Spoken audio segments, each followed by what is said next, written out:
የሀዘን ትልቁ መድኃኒት ጊዜ ነው። ሁለቱም ማለት ነው። በተለያየ ዓመት ርቀት ነው ራሳቸውን ያጠፋ። በጣም ወዳጅሽ መሞቱ ፌስቡክ ላይ ስክሮል ስታረጊ ስትሰሚው ሌሎችን እስከ መጉዳት የደረሱ አይነት ነገሮች አጋጥሞ ያውቃሉ? በጣም ብዙ ከሞቱ ጋር አገናኝቶ ነው የሚመጣው። ልክ እንዲህ ባደርግ ኖሮ አይሞትም ነበረ። የሰው መቃብሩ አእምሯችን ነው። የሰው መቃብሩ መሬት አይደለም። የምንወዳቸው ሰዎች መቃብር የእያንዳንዳችን አእምሮ ነው። ፊቷ ተቀየረ፣ ልቧ መታ፣ ተንቀጠቀጠች፣ መቀጠል አልቻለችም። አሁን ሀዘን ሰውየውን ነው አይደለም ያቃውሰው፣ ማህበረሰብ ይቃወሳል። ፊት ተስተካክሎ የተቀመጠ ማህበረሰብ ይቃወሳል። ሁለት ልብ ነው የሚያደርገው። አረፈ ልበል፣ ሞተ ልበል፣ ተገላገለ ልበል፣ ምን ልበል? መስከረም ሚዲያ የዘመን ድልድይ ሰብስክራይብ ያድርጉ፣ ለሌሎችም ያጋሩ። ጤና ይስጥልኝ ተመልካቾች፣ እንደምንሰነበታችሁ። መስከረም ፖድካስት በመስከረም ሚዲያ በየሳምንቱ በዚህ ሰዓት ወደ እናንተ እየደረሰ ይገኛል። በየሳምንቱ የተለያዩ ማህበራዊ ጉዳዮችን ነው ለእናንተ እያደረስን ያለ ነው። ዛሬ ደግሞ ሁላችንንም ስለሚመለከት አንድ ጉዳይ ነው ልናደርስ ባለሙያ የጋበዝኩት። ሁላችንም በህይወት ዘመናችን ውስጥ በጣም የምንወዳቸውን በብዙ አብረውን እንዲኖሩ የምንመኛቸውን ሰዎች በህይወታችን እንዳጣን በጣም እርግጠኛ ነኝ። ምናልባት ቁጥሩ ነው የሚለያየው፣ አንድ ሰው፣ ሁለት ሰው፣ ሶስት ሰው፣ እሱ ነው ሊለያይ የሚችለውና እነዛ የሞት መለየቶች በህይወታችን ውስጥ የፈጠሩት ጠባሳ ምን ነበረ? እነዛን ነገሮችን እንዴት አለፍናቸው የሚለውን እናንተ በመልእክት ማስቀመጫ ሳጥናችን ላይ ታስቀምጡልናላችሁ። ግን ዛሬ ባለሙያ ጋብዘን እንደዚህ አይነት ሀዘኖች፣ እንደዚህ አይነት ውስብስብ የሆኑ ቁስሎቻችን እንዴት መታከም አለባቸው የሚለውን ልንነጋገር ዶክተር እንግዳ ግርማ የአእምሮ ሐኪም ናቸው። እንደገና ደግሞ በጥቁር አንበሳ ሆስፒታልም ደግሞ መምህር ናቸው። በሴሬኒቲ የአእምሮ ጤና አገልግሎት ተቋም ደግሞ መስራችና ስራ አስኪያጅ ናቸው። በጣም ተገቢ የሆነ እንግዳ ነው ይዤላችሁ የመጣሁት። አብራችሁን ቆዩ። እንኳን ደህና መጡ። እንኳን ደህና ቆየ። የሁሉም እንግዶችን ስጀምር አንቱልና አንተ ልበል አንቱ ላለኝ አንተ ልበል። እሺ እንግዲህ ለእንግዶች ሳስተዋውቅ አሁን ያልኩት አንድ ነገር ነበር። ሁላችንም በህይወት ዘመናችን አንድ ቢያንስ የምንወዳቸውን ሰዎች አተናል የሚል ነገር ወደ ዘርዘር ያለው ነገር እንሄዳለን። መጀመሪያ ግን ጥያቄ ማድረግ የምፈልገው ሀዘን ማለት በራሱ ምን ማለት ነው? አንድ ሰው እንደው አዘነ የምንለው ምን አይነት ምልክት ሲያሳይ ነው ወይም መቼ ነው ከሚለው ልጀምር። ጥሩ። ስለዚህ ሀዘንን ለመናገር ከሀዘን የሚቀድመውን ነገር ማንሳት አሰብኩኝ። አሁን ስታወሪ መቅድሙን ስትናገር ጭንቅላቴ ውስጥ የመጣው እሱ ነው። ምንድነው ሰው የሚኖረው በአታችመንት ነው። እርስ በእርስ ባለ ግንኙነት ነው ሰው የሚኖረው። ስለዚህ ልጅ ከተወለደ ጀምሮ ሲወለድ ጀምሮ ከእናቱ ጋር ከቤተሰቦቹ ጋር ከሌሎቹም ጋር ተጣብቆ ነው የሚኖረው። ያ መኖሪያ ስፔስ ነው፣ መኖሪያ ቦታ ነው ለሰው። ስለዚህ ሰው ሀዘን ገጠመው ሲባል ወይም ደግሞ የሚወደውን ሰው አጣ ሲባል ያ ትስስር ያ ግንኙነት ተላቀቀ ማለት ነው።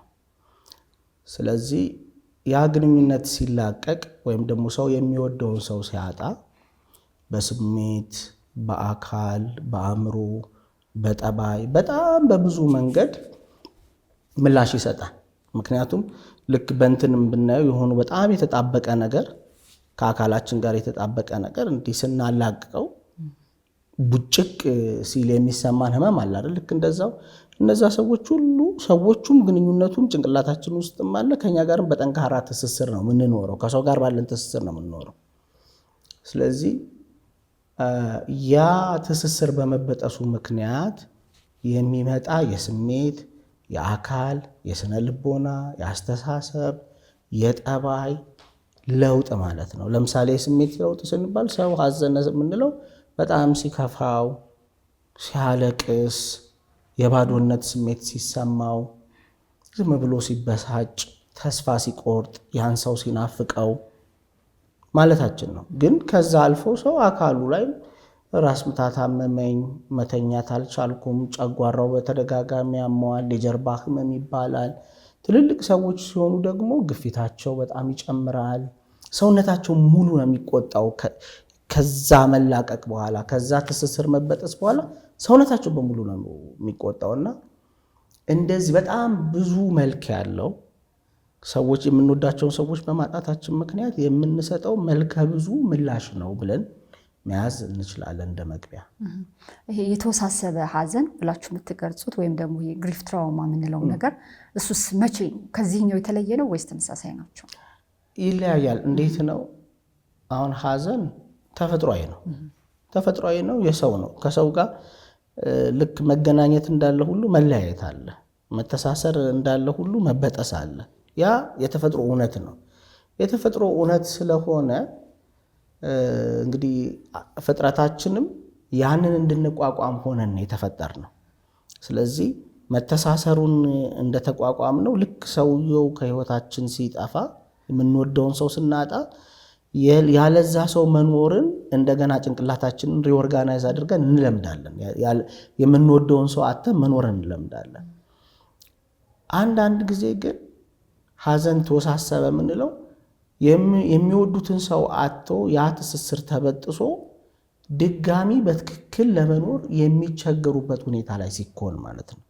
በተለይ ስሜታቸው መቼም መረጋጋት ሲያቅተው በጣም ረዥም ጊዜ ሲወስድ፣ ብዙ ጊዜ እንደ ባህሉ እንደ ሁኔታ ይለያያል እንጂ ከ6 ወር እስከ ዓመት ሰው ኖርማቲቭ የሆነ ግሪፍ አለ። በቃ የተለመደ ጤናማ ሀዘን ነው። ሰው ከለቅሶ ጀምሮ እስከሆነ ጊዜ ድረስ እየሄደ ይመጣል። ይሄ ኖርማል ነው። በቃ ሁሉም ሰው የሚያዝነው ሀዘን ነው። ቅድም ያልነው ይሄ የሀዘን ሪያክሽኖቹ አካላዊውም፣ ስነ ልቦናዊውም፣ የስሜቱም ማህበራዊውም ነገሮች ይሆናሉ። የተለመደ ጤናማ ሀዘን ነው። የተወሳሰበ ሀዘን ወይም ደግሞ ኮምፕሊኬትድ ብሪቭመንት ይባላል ወይ ኮምፕሌክስ ብሪቭመንት ይባላል። አንዳንዴ ፕሮሎንግድ ግሪፍ ዲስኦርደር ይባላል። በጣም የተወሳሰበ ረዥም ጊዜ የሚወስድ ሀዘን ማለት ነው። አንዳንድ ጊዜ እንዴት ይሆናል? በጣም ከፍተኛ ከመሆኑ የተነሳ 2 ዓመት ሆኖት ልክ አሁን የማስቀበር ያህል ስሜት ይሰማል። ልክ በየቀኑ ቀብር የመሄድ ያህል ይሆናል ለሰውየው። የዛኔ ይሄ የተወሳሰበ ሀዘን ምልክት ነው ይባላል። ይሄ የስሜት ከፍተኛነት ደግሞ ምን ያደርገዋል? ሰውየው ግለሰባዊም ሆነ ማህበራዊ ህይወቱን በአግባቡ መምራት እንዳይችል፣ ስራውን በአግባቡ መስራት እንዳይችል ያደርገዋል። አንዳንዴ ደግሞ ያንን ሰው በመናፈቅ ተስፋ በመቁረጥ ራስን ለመጉዳት፣ ራስን ለማጥፋትና ከዛ ሰው ጋር ድጋሚ በህብረት ለመኖር ሪዩናይት ለማድረግ በመመኘት ውስጥ መኖር፣ በጣም ሲከፋ ደግሞ በድባቴ ውስጥ መኖር፣ በጣም በቃ ሙሉ ዲፕሬሽን ይሆናል። እነዚህ አይነት ምልክቶች ሲኖሩ ሀዘን ተወሳሰበ ይባላል። እና በጣም ወሳኙ ነገር ግን ጤናማን ሀዘን ከተወሳሰበ ሀዘን የሚለየው አንደኛው የሀዘኑ ወይም የሪያክሽኑ ወይም የምላሹ መስፋትና መጥበብ ነው፣ ወይም ደግሞ በጣም መጠንከርና መላላት ነው። ሁለተኛው ግን የጊዜው ርዝመት ነው። ስለዚህ እስከ 1 ዓመት ድረስ ሰዎች ጠንከር ያለ የሀዘን ስሜት ቢኖራቸውም ችግር የለውም። ግን ከዛ ቀጥሎ ዝም ብሎ ህይወታቸው ላይ ተጽዕኖ እያሳደረ ከቆየ ግን የተወሳሰበ ሀዘን ይሆናል ማለት ነው። ትንሽ ሰፋ ማድረግ እንችላለን? በስነ ልቦናው በስነ አእምሮ ብለን እንችላለን። በስነ ልቦና ምን ማለት ነው ብለናል? መጣበቅ ነው ብለናል። የሰው ህይወት በትስስር በመጣበቅ ነው የሚኖረው። ስለዚህ ያ መጣበቅ ያ መለያየት ወይም ደግሞ ሀዘን ሲገጥመው የሚወደውን ሰው ሲያጣ ያ መለያየት በስነ ልቦና ትልቅ ባዶ ቦታ ነው የሚፈጥረው አእምሮ ውስጥ። ይሄ ባዶ ቦታ የሚፈጠርበት ትልቁ ምክንያት ምንድን ነው? የምንወዳቸውን ሰዎች ከሆነ እድሜያችን በኋላ ጭንቅላታችን ላይ ተሸክመናቸው ነው የምንዞረው። ውክልናቸው ጭንቅላታችን ውስጥ አሉ ጭንቅላታችን ውስጥ። ስለዚህ ልክ ሲጠፉ ከህይወታችን ሲጠፉ የሚሆነው ነገር ምንድን ነው? ወይም ደግሞ በአካል ሲጠፉ ከውስጥ ግን ድንገት አይጠፉም፣ እዛ ድንገት እንደጠፉት። ስለዚህ በስነ ልቦና አእምሯችን ምን ማድረግ ይጠበቅበታል? የሉም የሚለውን አምኖ ኤክስተርናል፣ ይሄ ከውጭ የሉም ከውስጥ ነው ያሉት። ስለዚህ ከውስጥ ያለውን ልክ ይሄ አሁን በየዕለቱ ከኔ ጋር አሉ ከሚለው ስሜት ተላቆ የሉም የሚለውን አውቆ ያንን ባዶ ቦታ ሞልቶ ህይወቱን መቀጠል አለበት። ግን የሀዘን ስነ ልቦና በጣም በቀላሉ ህይወቱን እንዲቀጥል አያደርገውም። በጣም የተወሳሰበ ደግሞ ሲሆን በጣም አስቸጋሪው ነገር ምንድን ነው? ሰዎቹ ሳይኖሩ ራሱ እንዳሉ ሁሌም ፐርሲቭ እያደረገ ሁሌም እያሰበ መኖር ይፈልጋል። ስለዚህ አሁን ለምሳሌ ያላቸውን ንብረት አይነካውም። አሁን ለምሳሌ ሚስቱ የሞተችበት ባል በቃ ክፍሉ ልክ እሷ እያለች እንደነበረው አድርጎ አስተካክሎ ሊተው ይችላል፣ ግን የለችም። ስለዚህ ይሄ ሰውዬ አለመኖሯን ከጭንቅላቱ ውስጥ አስተካክሎ አስተሳስሮ ሪኦርጋናይዝ አድርጎ መኖር አልቻለም ማለት ነው። አሁን እንዳለች ያህል እየተሰማው ነው እየኖረ ያለው። ወይም ደግሞ አእምሮ ውስጥ የተወቹ ክፍት ቦታ አሁንም በጊዜ ሂደት እንግዲህ ጊዜ ትልቅ መድኃኒት ነው። የሀዘን ትልቁ መድኃኒት ጊዜ ነው። በጊዜ ሂደት ያ ክፍት ቦታ ሳይሞላ ሁሌም ባዶነት እየተሰማ ሁሌም በናፍቆት ሁሌም በጸጸት እንደመኖር ማለት ነው። ከስነ ልቦና አንጻር ስናየው፣ ከስሜት አንጻር ምንም የተለያየ የስሜት ሪያክሽን አለ በሀዘን የተወሳሰበ ሀዘን ሆኖ ማለት ነው። አንደኛው የስሜት ምላሽ በቃ የመጀመሪያው ቀን ጀምሮ በጣም በከፍተኛ ሀዘን፣ በከፍተኛ እንባ፣ በከፍተኛ የሆነ መከፋት ዝም ብሎ መኖር ነው። ምንም አይቆምም። ቅድም እንዳልኩሽ በየዕለቱ እንደማስቀበር ነው። በየዕለቱ ልክ እንደ ትኩስ ሀዘን እየተሰሙ መኖር ነው። ያ በጣም ረዥም ጊዜ የሚቆይ አይነት ነው። አንዳንዴ ደግሞ ምን ይሆናል? ሰውየው በወቅቱ ማዘን ያለበትን ያህል አያዝንም፣ ማልቀስ ያለበትን ያህል አያለቅስም። ልክ ሀዘኑ ያልተሰማው ያህል ነው የሚመስለው። በኋላ ግን ከዓመታት በኋላ ልክ ሁኔታውን የሚያስታውስ የሆነ ነገር ሲገጥመው እንደ አዲስ በከፍተኛ ሁኔታ ማዘን፣ ልክ የለቅሶ ሰሞን፣ የትኩሱ ለቅሶ ሰሞን፣ የቀብሩ ሰሞን ማዘን ያለበት ነገር ከዓመት ከ2 ዓመት ከ3 ዓመት ከብዙ ዓመት በኋላ እንደ አዲስ ይጀምራል። ይሄ በጣም የቆየ ሀዘን ይባላል። አንዳንዴ ደግሞ ምን ይሆናል? ሰውየው በቃ ማዘን አይችልም። በስሜት ሀዘን አይታይበትም። ሰውነቱ ነው የሚያዝነው። የሀዘኑ ስሜት ሙሉ ሰውነቱ ላይ ይሰራጫል። ስለዚህ ይህ ሰውዬ በየቀኑ ሆስፒታል ነው፣ ራሱን አሞታል፣ በየቀኑ ሆስፒታል ነው፣ ጨጓራውን ያመዋል፣ በየቀኑ ሆስፒታል ነው፣ የሆነ ግፊት ተገኘበት ይባል።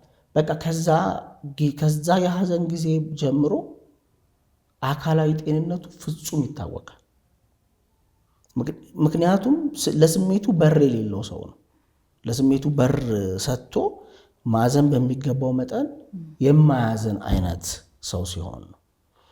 ሌሎችም ሰርከምስታንሶች አሉ፣ ወይም ሌሎችም ሁኔታዎች አሉ የሀዘንን የስሜት አገላለጽን፣ የአካላዊ ስሜት ለውጥን፣ የአስተሳሰብን እና በስነ ልቦናም ቶሎ ጊዜ በጣም ረዥም ጊዜ ሳይወስድ አጀስት አድርጎ ለመኖር የሚያበቁና የሚገድቡ ሌሎች ምክንያቶች ሊኖሩ ይችላሉና ዝም ብዬ እንደው የተወሰኑትን ለመናገር ያህል ነው። እሺ፣ በአባባላችን ሁሌም ሞት አዲስ ነው እንላለን። ሁሌም ሲሰማ እንደነግጣለን፣ ሁሌም ሲሰማ መቀበል ያቅተናል። እና ምናልባት ከእናንተ ሙያ አንጻር ይሄን እንዴት ነው የሚታየው ብዬ ነው። ሞት አዲስ የሚሆነው ግን ሞት እንዳለ የሰው አእምሮ ስለማያውቀው አይደለም። ሞት እንዳለ የሰው አእምሮ በደንብ ያውቀዋል፣ ግን የሚኖረው እንደሌለ ነው። እንደሌለ ነው የሚኖረው። ሞት እንደሌለ ነው የሚኖረው። አሁን በጣም ብዙ ቀውስ፣ ብዙ ጥፋት ምናምን ያለበት ዓለም ላይ ነው የምንኖረው አይደል? ግን ካየሽን በጣም ተመቻችተን ምንም እየተከሰተ እንዳልሆነ ያህል እየተሰማን ነው የምንኖረው። ዴሉዥን ኦፍ ሴፍቲ ይባላል። ልክ የተሳሳተ እምነት ሆኖ ደህና ነን ብሎ የማሰብ ዴሉዥን እንደማለት ነው። ያ ሁላችንም ባለን አንደኛ። ሁለተኛ ሀዘን በተፈጥሮ ቅድም እንዳልኩት መበጨቅ ነው። ስለዚህ ህመም አለው። ለዛ ሰው አዲስ ነው። ለዛ ግንኙነት አዲስ ነው። ያ ልጅና አባቱ ላላቸው ግንኙነት አዲስ ነው። ያውቀዋል፣ ግን ልምምዱ የለውም። አዎ፣ ያ ግንኙነት ተበጥሶ አያውቅም ከዛ በፊት በዛ መልኩ። ስለዚህ አዲስ ነው። ህይወቱን የሚያውቀው አባቱ ኖረው ነው። አሁን ግን አባቱ የሉም፣ አያውቀውም ያንን ህይወት፣ ያንን መበጠስ ውጪ ነው የሚያውቃቸው። ስለዚህ በጣም እኛ ሀገር የሚባል አባባል አለ አይደለ? የልጅ መቃብሩ ሆድ ነው ይባላል። እውነት ነው። የሰው መቃብሩ አእምሯችን ነው። የሰው መቃብሩ መሬት አይደለም። የምንወዳቸው ሰዎች መቃብር የእያንዳንዳችን አእምሮ ነው። ተጠቅልሎ ነው የሚገባው። ልክ እንዴት ኢማጂን ማድረግ ያስፈልጋል፣ ለምን አዲስ ይሆናል የሚለውን አብረን ለማየት ስለሚረዳል ከእያንዳንዱ ከምንወዳቸው ሰዎች ጋር ከልጆቻችን ጋር ከወላጆቻችን ጋር ከጓደኞቻችን ጋር ምናምን ልክ የተሳሰርንበት ገመድ አለ፣ ግንኙነቱ ማለት ነው። ከዛ እነሱ አሉ፣ እነሱም ግንኙነቱም ጭንቅላታችንም ውስጥ አሉ፣ በውጭም አሉ። ልክ የውጭው ሲጠፋ ማለት ነው። የውጭው ሲጠፋ ጠቅልለን ያንን ግንኙነት በሙሉ አእምሯችን ውስጥ ነው የምናስቀምጠው። ያ ግንኙነት ውጪ ነው የምናውቀው፣ አእምሯችን ውስጥ ተጠቅልሎ ገብቶ አናውቀው። አዲስ ነው፣ ሙሉ ለሙሉ አዲስ ነው ለኛ። ለሌላ ሰው አዲስ ላይሆን ይችላል። እንኳን ሌላውን ታዩና 3 ልጅ የሞተባቸው አንድ እናት የአንደኛው ልጅና የሁለት እኔ በቅርብ ማስታወሳቸው አንድ እናት 2 ልጆቻቸው ሞተዋል። ሁለቱም ራሳቸውን አጥፍተው ነው የሞቱት። ሁለቱም ማለት ነው በተለያየ ዓመት ርቀት ነው ራሳቸውን ያጠፉት። የመጀመሪያውን አጀስት አድርገውት ነበረ። ከዛም በኋላ እንግዲህ እኛ ምንድነው ያው ይለመዳል ሞት ሲደጋገም አይደል? እንደውም ባሰ ማለት አማረሩ፣ እግዚአብሔርንም አማረሩ፣ በራሳቸውም ተማረሩ። ከዛም በኋላ ደህና አይደሉም። አካላዊ ጤንነት የላቸውም፣ የስሜት ጤንነት የላቸውም፣ ምንም ደህና አይደሉም ከዛም በኋላ። ስለዚህ ሞት በሌላው ሞት ትስስር እኮ አይደለም። ልጆች እንኳን ብለሽ 10 ልጅ ቢኖረው 10ሩም አዲስ ነው። የእያንዳንዱ ሞት እያንዳንዱን ግንኙነት ነው የሚወክለው። ስለዚህ እያንዳንዱ ግንኙነት ደግሞ ራሱን የቻለ ግንኙነት በጣም ዩኒክ ነው። በቃ እኔ ከልጄ ጋር ያለኝ ግንኙነት ዩኒክ የሆነ ግንኙነት ነው። ከሌላኛው ልጄ ጋር የለኝም እንደዚህ አይነት ግንኙነት። ሌላኛው ልጅ አእምሮ ላይ ያለው ቦታና ያኛው ያለው ቦታ የተለያየ ነው እና ሁል ጊዜ ሞት አዲስ ነው፣ ያስደነግጣል። አሟሟቱ ደግሞ አዲስነቱን የበለጠ አስደንጋጭ የበለጠ አዲስ ያደርገዋል። እዚህ ላይ በደንብ ባነሳው ደስ የሚለኝ ምንድን ነው መሰለሽ፣ ሰው አስታመሹ ሲሞትና ለምሳሌ በድንገት ሲሞት በጣም የተለያየ ነው። አስታመው ሲሞት አንዳንዴ እንደውም ሞተ ሲሉት ደህና ሲሆን፣ ሞተ ሲሉት ደህና ሲሞት በህይወት እያለ ራሱ መላቀቁ ይጀምራል፣ መለያየቱ ይጀምራል። የተለያየ መጠን ዝግጁነት ነው። አዎ እንደውም አንዳንዴ ሞተ ተብሎ ሲመለስ እንደዚህ ተላቆ እንደመመለስ ነው። ስለዚህ ኦልሬዲ መላቀቁ አእምሯቸው እየተዘጋጀበት ስሜታቸው እየለመደ ይመጣል። ስለዚህ ሀዘኑ ኦልሬዲ ተጀምሯል። ሰውየው በህይወት እያለ ሳይሞት በህመሙ አልጋ ላይ እያለ ኦልሬዲ ሀዘኑ ተጀምሯል። ስለዚህ ልክ ሞቱ 2 ልብ ነው የሚያደርገው። አረፈ ልበል፣ ሞተ ልበል፣ ተገላገለ ልበል፣ ምን ልበል? በተለይ ደግሞ ትልልቅ የሆኑ እናቶችን ትልልቅ የሆኑ አባቶችን አስታሞ ሲቀብሩ ሰዎች ኮንፊውዚንግ ነው የሚሆነው። ግን ስታያቸው በጣም ኢንቴንስ አይደለም ሀዘኑ የሚሆነው አይደል ብዙ ጊዜ፣ ምክንያቱም ኦልሬዲ መላቀቁ ጀምሯል። ግን እንደዛም ሆኖ ስቲል ሀዘን ነው። ከዛ ደግሞ ድንገት ሲበጨቅ ደግሞ ምንም ዝግጁነት የሌለው ነገር ነው። የበለጠ ደግሞ እንግዳና አዲስ ይሆናል። ያኛው ዝግጁነቱ ኖሮት ራሱ አዲስ ይሆናል። ይሄኛው ግን ጭራሽ ምንም ዝግጁነት ስለሌለው በጣም አስደንጋጭ፣ በጣም አዲስ ይሆናል። እስኪ እዚሁ ላይ እንደውም ላነሳው ስለነበር ጥሩ አነሳው። አንተ በአሟሟት መንገድ ነው፣ እኔ ደግሞ መጠየቅ የፈለግኩት በመርዶ በመስማት ይህን ዜና ራሱ የምንሰማበት መንገድ ራሱ አስተዋጽኦ የኖረ ይሆን ወይ? የሚነገርበት የሚሰሙበት ቦታው፣ ሁኔታው፣ መንገዱ ራሱ በደንብ ማለት ሰዎቹን እያሰብኩ ነው። አሁን በጦርነት ወይ በስደት መንገድ ላይ ወይ በተለያየ መልኩ ሰዎች ይሞታሉ። ከዛም በኋላ ያ ለዛ ሰው ሲነገር ያለ ኤቪደንስ ነው የሚነገረው። ምንም መረጃ የለውም። ሞቷል ሰውዬ ወይስ አልሞተም? ጠፍቷል ወይስ በህይወት የለም? ግልጽ አይሆንም አይደለም። ስለዚህ ጭንቅላት ላይ የሚፈጥረው መንታነት አለ። በቃ ማለት እንዲህ ነው የሚል አለ። ሁለተኛ ነገሩን የሚያውቁበት ወይ የሚነገራቸው መንገድ በጣም በተረጋጋ አሁን የእኛ መርዶ አረዳድ በጣም ጥሩ ነው ብዬ አስባለሁ። አሁን ለምሳሌ ማለት ይሄ በትክክል በባህላዊ መንገድ ምናምን መርዶ አረዳድ በጣም ጥሩ ነው ብዬ አስባለሁ። ምክንያቱም በሌሊት ተነስተው ተዘጋጅተው ትልልቅ ሰዎች መጥተው አልቅሰው አላቅሰው ሳፖርት አድርገው አይዞ ብለው ሲሆንና በጣም ወዳጅሽ መሞቱን ፌስቡክ ላይ ስክሮል ስታረጊ ስትሰሚው ወይ የሆነ ቦታ ስትሰሚ በጣም ሰፊ ልዩነት ነው ያለው። ማንም አያዘጋጅሽም፣ ማንም እንትን አይልም። እና ይሄኛው በጣም በድንጋጤና ባለማመን የታጀበ ነው። ይሄኛው ግን ሞር በተረጋጋ ስሜትሽንም እንድትገልጪ በሚመች ሁኔታ ነው። እንደዚህ ስክሮል እያደረግሽ ምንም ስሜትሽን ልትገልጫቸው እና የሚነገርበት መንገድ ሰዎቹ ወዲያው የሚኖራቸውን ሪያክሽን በኋላ ከዛም በኋላ ደግሞ አንዳንዴ አሟሟትን የምትናገሪበትን መንገድ ይለያያል።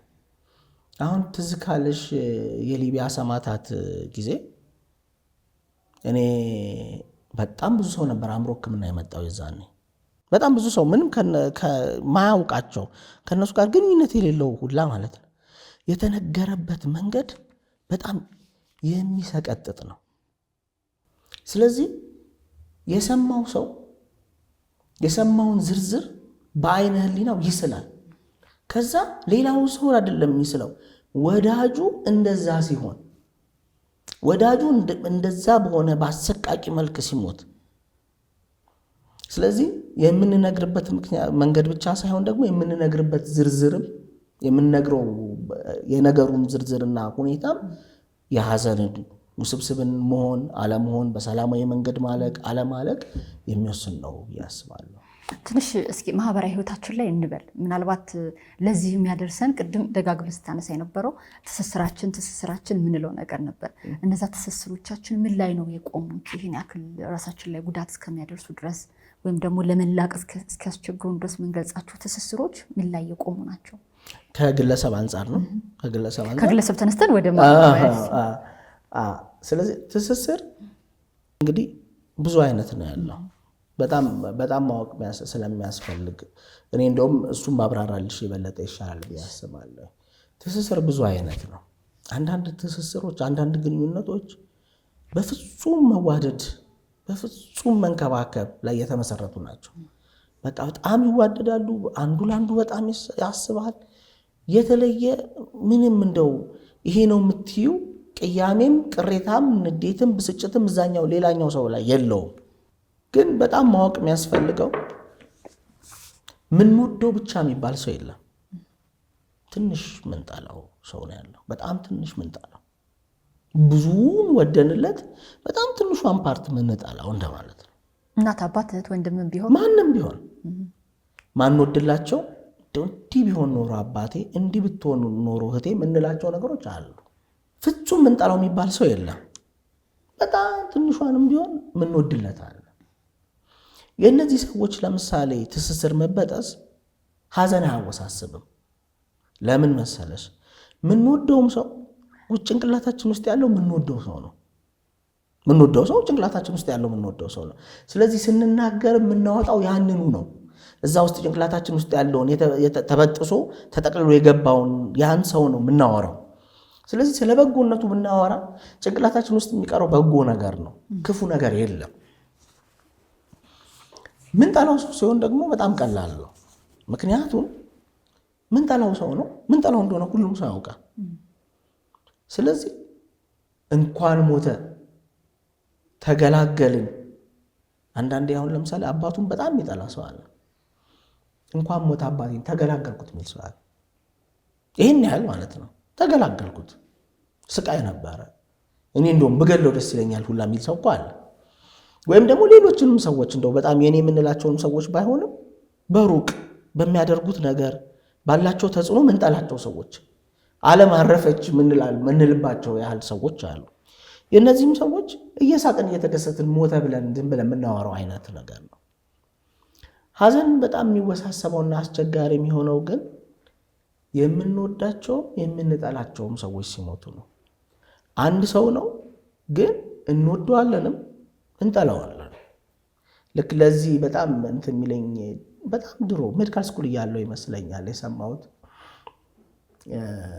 ኃይሉ ጸጋዬ እንደውም መስታወት አራጋው ናት የምትታረቀው እና ኃይሉ ጸጋዬ የጻፈው ይድረስ እጅግ ለምወድህና ለምጠላህ አባቴ ይላል እና ልክ እኔ አምቢቫለንት ሪሌሽንሺፕ ይባላል። ይሄ ሁለት ልብ ያለው ሪሌሽን አንድን ነገር መውደድም መጥላት አይነት ግንኙነት እና አሁን ልጅቷ በጣም ጭንቅላት ውስጥ አለች። አባቷን በጣም ትወዷለች፣ በጣም ትጠሏለች። ግን አሁን እንዲህ አይነት ሰው ሲሞት ችግሩ ምንድን ነው መሰለች? ሞተ፣ ይሄ ግንኙነት ተበጠሰ ብለን ልናዝን ስንል ሊያዝኑ ልክ ሲያለቅሱ ሲያዝኑ ለዛ ክፉ ሰው ለዛ ጨካኝ ሰው እንዲህ ለሚያደርግ ሰው ነው የምታዝነው። እንዴት ታዝናለህ ይላቸዋል ጭንቅላታቸው። አላዝንም እንደውም እንኳን ሞተ ምናምን ሲል እንዲህ ላደረገልህ ለአንተ እኮ እንዲህ አይነት ሰው ነው እንዲህ ልሆነልህ እንዴት አታዝንም? በጣም አስቸጋሪ ነው የሚሆነው። ከዛ ሰውም የሚያውቀው ግን ምናልባት በቃ ወንድሙ ነው ይወደዋል፣ አባቱ ነው በጣም ይወደዋል ይሆናል እኮ ሰውም የሚያውቀው እና ከዛ ሰውም ሲመጣ ያ መልካም ሰው እንደዚህ በጣም ጥሩ ሰውዬ ያሳዝናል፣ አዎ እንትኔን አጣሁኝ ምናምን ይላል ሰው። ግን በጀርባው ብዙ ንዴት፣ ብዙ ቅያሜ፣ ብዙ ቅሬታ፣ ብዙ እልህ አለው ያልነገረው ሰውዬው በሕይወት እያለ ያልነገረው ያላወራው ብዙ ቅሬታ፣ ብዙ ቅያሜ ያለው እና ስለዚህ ምን ይሆናል መስለሽ በጎውን የሰውየውን በጎ አውጥቶ ከሴጣኑ ሰውዬ ጋር ነው የሚቀረው። ያ ከሚጠላው ብቻ ነው የሚቀረው። ልክ ይሄ ተኖ እንደሚወጣ አድርገሽ ብትስዩ ከውክልናው በጎውን ነገር እየቀነሰ ክፉ ብቻ ይቀራል። እንዲህ አይነት ሰው ሀዘን በጣም አስቸጋሪ ሀዘን ነው። ለመተውም ላለመተውም ይሄ ሰይፉ መታፈሪያ ይመስለኛል እንትን አሸዋ ላይ ወደቀ ሙዳ ስጋ ብሎ እንትን አለው ግጥም አለው እና አሸዋ ላይ ወድቋል ሙዳ ስጋውን አይበላውም አይጠለውም ነገር ደግሞ ሙዳ ስጋ ነው የሚፈልገው ነው እና ስለዚህ ግንኙነቶች መቼ ነው የሚበጠሱት? እንዴት ነው የሚበጠሱት? እዚህኛው ላይ በምናወራው አታችመንት የሚበጠሰው በሞት ነው። እኛ ስለ ሀዘን እያወራን ስለሆነ ግን ሀዘን አሁን የሀዘን ስሜቶችና ሪያክሽኖች ሰዎች ፍቅረኛሞች የሆኑ ሰዎች ሲለያዩ፣ ባልና ሚስቶች ሲለያዩ፣ የሚዋደዱ በጣም የሚዋደዱ ጓደኞች ሲለያዩ በመለያየት በሙሉ ያመበጠስ ይመጣል። እንደዛ አይነት ስሜትም ይመጣል ብዬ አስባለሁ። ጥያቄሽን በትክክል ካገኘሁት ግን ያኛውን እግረ መንገድ ልንገርሽ ብዬ ነው። እሺ፣ ትስስር የሚለውን ግንኙነት ምኑ ነው የሚበጠሰው የሚለውን ጀምረህልኝ ወደዚህኛው መጣ። በጣም ወደናቸው ትንሽ ብቻ ጥላቻ ያለን እኔ እንኳ አላቅም ቃላቱን ከአንተ በላይ ላስተካክል አልችልም ሙያዊ ነገር ስለሆነ ምንጠላው ከምንል ትንሽ ክፍተት ያለባቸው ቅሬታ ያለው ምናልባት እንደማለት ምክንያቱም አሁን ይህን ፕሮግራም እየተከታተል ወይም ራሴን ጨምሬ እናቴን አባቴን እህቴን ወንድሜን አስባለሁ እና ጥላቻ ነው ወይስ እንዳልከው የለው አባቴ እንዲህ ቢሆን እህቴ እንዲህ ብትሆን ወንድሜ ሊል ይችላል ሰው ማለት ነው። ጥላቻ ከምንለው ይልቅ የሆነ ጥላቻ ሙሉነትን ከመመኘት ማስተካከል አለብን ማለት ነው። ፍጹም በጣም የምንወደው ሰው ላይ አሉታዊ ስሜት ግን አለን። በጣም ትንሽ ቢሆን ብለን የምንመኘው ወይም ቅሬታም ሊሆን ይችላል። የሆነ ቀን ለምን እንደዚህ ያደረገኝ ሊሆን ይችላል። ምንም እኮ ያን ያህል አሁን ስታስቢው ቦታ የምትሰጪው ነገር እኮ ላይሆን ይችላል። ግን ትንሽ አሉታዊ ስሜት፣ ብዙ አዎንታዊ ስሜት ያለን ሰው ማለት የምንወደው ሰው ማለት ነው። ስትገለብጩ ደግሞ ማንወደው ሰው ማለት ነው። እነዚህ ሁለቱ ሰዎች ብዙ ችግር ያላቸው ሰዎች አይደሉም። አስቸጋሪዎቹ ሰዎች ለብ ያሉት ሰዎች ናቸው። ወይ አንውጣቸው ወይ አንተፋቸው ሲሆን በጣም በጣም በጣም አስቸጋሪ በጣም ከባድ ይሆናል። ግን ግንኙነቱ የትኛው ግንኙነት ነው የሚበጠሰው ካልሽኝ እንግዲህ የሰው ሕይወት የሚመሰረተው በግንኙነት ነው፣ በትስስር ነው። ያለ ትስስር ሕይወት የሚባል ነገር የለም። ሰው እድሜውን ልኩን ሁሉ የሚኖረው ጓደኛ ብትዩ ትስስር ነው፣ እህት ወንድም ብትዩ ትስስር ነው፣ ታዋቂ ሰው ብትዩ ትስስር ነው፣ ከሚያደንቁት ሰዎች ሁሉም ሰው በትስስር ነው የሚኖረው። ያለ ትስስር መኖር የሚባል ነገር የለም። የሰው ኤግዚስተንስ ያ ነው። ስለዚህ ሰው ገና ከተወለደ ጀምሮ ሰው ብቻ አይደለም አክቹዋሊ ፕራይሜቶችም አሁን ጦጣ፣ ዝንጀሮ፣ ቺምፓንዚ ምናምናም ብትይ ራሱ ሲወለዱ ጀምሮ ተፈጥሯዊ ቴንደንሲ ነው ያለን፣ ተፈጥሯዊ ዝንባሌ ነው ያለን አታች ለማድረግ ለመጣበቅ። ተፈጥሮ ነው የሰው ተፈጥሮ፣ የልጅ ተፈጥሮ ከወላጆቹ ጋር በአካባቢው ካሉት ሰዎች ጋር የመጣበቅ ተፈጥሯዊ ስነ ህይወታዊ የሆነ ዝንባሌ ነው ያለው። ያ ስነ ህይወታዊ ዝንባሌ በምን ያድጋል? በቤተሰብ እንክብካቤ፣ በአካባቢ ድጋፍ፣ በሞራል በሚማረው ነገር ያድግና ፍጹም እያደገ ይመጣል። ልክ 2 ዓመት ከዛ በላይ ሲሆን ሰዎቹ ጭራሽ ኢንትሮጀክትድ ይሆናሉ ወይም ደግሞ ይገቡና ቁጭ ይላሉ። እኔ አሁን የምወዳቸውን ሰዎች የኔ የሚላቸውን ሰዎች ተሸክሚያቸው ነው የምዞረው። ገብተው ቁጭ ይላሉ። ግን እኮ ከውጭም አሉ፣ ከውስጥም አሉ፣ ከውጭም አሉ፣ ሁለቱም ቦታ አሉ። ስለዚህ ያ ትስስር ምለው የሚመሰረተው ከተወለድንበት ጊዜ ጀምሮ ባለን ተፈጥሯዊ ዝንባሌ፣ ከዛ አካባቢው በፈጠረልን ነገር በሞራል ያ እየተጠባበቅን ይመጣል። ስለ ሴፍቲም ነው እውነቱን ለመናገር ለሕፃን ልጅ ደህንነቱ ማለት ከእናቱ ጋር መሆን ነው። ስለዚህ ደህንነቱን ፍለጋ ከእናቱ ጋር ይጣበቃል፣ በፍቅር ይተሳሰራል፣ በስሜት ይተሳሰራል። ስለዚህ ያ ቦንድ ያ ትስስር ነው የሚበጠሰው ሰው ሲሞት። ያ ተፈጥሯዊ ዝንባሌ አለው፣ ስነ ልቦናዊ ዝንባሌ አለው። በማህበረሰብ የተኮትኩቶ ያደገው ያ የጠነከረ የመጣ ትስስር አንዳንዴ በህመም ምናምን በቆይታ ሲሆን ላልቶ ይበጠሳል። አንዳንዴ ደግሞ ያ ጠንካራ ነገር ድንገት ቡጭቅ ብሎ ይበጠሳል ማለት ነው። አንዳንዶቹ ሀዘንን እንግዲህ የተወሳሰበና ያልተወሳሰበ የሚለውን ለጊዜው ያዝ አድርገ ነው ሀዘንን በቀላሉ አለፉት እንላለን። አንዳንዶቹ ደግሞ በጣም ከበዳቸው እንላለን። እና አሁን ካልካቸው ጋር መልሶቹ አሉ፣ በተለያየ ጥያቄ ውስጥ ገብተዋል። ግን ትንሽ እንድትጨምርበት ስለፈለግኩ ነው። የእኛ አተያይ ነው ቀላልና ከባድ የሚያደርገው ወይስ ሰውየው ያን መንገድ የያዘበት መንገድ ነው? እንደዛ ስለምንል ነው አይደል? እንዲህ በጣም ይጎዳል ብዬ ነበረ፣ በጣም ጥሩ ነው ያለው ይላል። አንዳንዱ ደግሞ በጣም ተጎዳ፣ እንደዚህ አልጠበቅኩም ነበር እንላለን። ግን ሰዎቹ ናቸው ያን ነገር መፍረድ የሚችሉት ወይስ እኛ ራሱ እንደዛ ማለት እንችላለን? ሌላ ጉዳይ ሆኖ ግን ብዙ ነገር ነው ታይ ብዙ ነገር ነው ስልሽ፣ አንደኛው እንደውም ቀድሜ ስላነሳውልሽ ግንኙነታቸው ነው። ሀዘኑን ቀላልም ከባድ የሚያደርገው የነበራቸው ግንኙነት ነው። የነበራቸው ግንኙነት ምን አይነት ነበረ? ሁለቱ የሟችና በህይወት የሚኖረው ሀዘን ላይ ያለው ሰው የነበራቸው ግንኙነት ምን አይነት ነበረ? በጎ ነበረ? ሁለት ልብ የነበረው ነበረ? ወይም ደግሞ በውለታ የታጀበ ነበር? ከዛ በህይወት ያለው ሰው ብዙ ባለዕዳ ነው፣ ብዙ ያልከፈለው፣ ብዙ መክፈል የሚመኘው እንዲባረግ ኖሮ የሚለው ነው። ምን አይነት ነው ግንኙነታቸው የሚለው ይወስነዋል። ሁለተኛው አሟሟቱ ነው። በምን አይነት መልኩ ነው የሞተው? አስታሞ መቅበር በጣም ዓለም ነው ይላል አይደል ሰው። አስታሞ ነው የቀበረው ወይስ በድንገት መኪና ነው የሞተው? ወይስ ሰዎች ጨካኝ ሆነው ነው የገደሉበት? ከዛም በኋላ ደግሞ ቀብረዋል አልቀበሩም ወይ? ቀብሩ ላይ ነበረ ያ ሰው ተገኝቷል? ቀብርስ ነበረው ወይ? ሀዘን እንዳያልቅ ከሚያደርጉት ነገሮች፣ በጣም ሀዘን እንዲከብድ ከሚያደርጉት ነገሮች አንዱ መቅበር አለመቻል፣ ቀብርም አለመኖር። አንዳንዱ ሰው በጅብ ተበልቶ ይሞታልና ባዶ ሳጥን ልቀብር ትችላለች። ማብቂያ የለውም። ምክንያቱም መዝጊያ እንዲኖረው ግብዓተ መሬት ሲፈጸም ማየት ያ ከውጭ ያለው እንትን የሆነ ቦታ ውክልና አግኝቶ ተቀምጧል፣ እዛ ነው ያለው የሚል መጀመሪያ ያስፈልጋል። ያ ዕድል አለመኖር ራሱን የቻለ ደግሞ አስተዋጽኦ አለው። ከዛ ከሰዎቹ ግንኙነትና ከአሟሟቶች የሰው ተፈጥሮም የተለያየ ነው። ምን አይነት ተፈጥሮ ነበረው?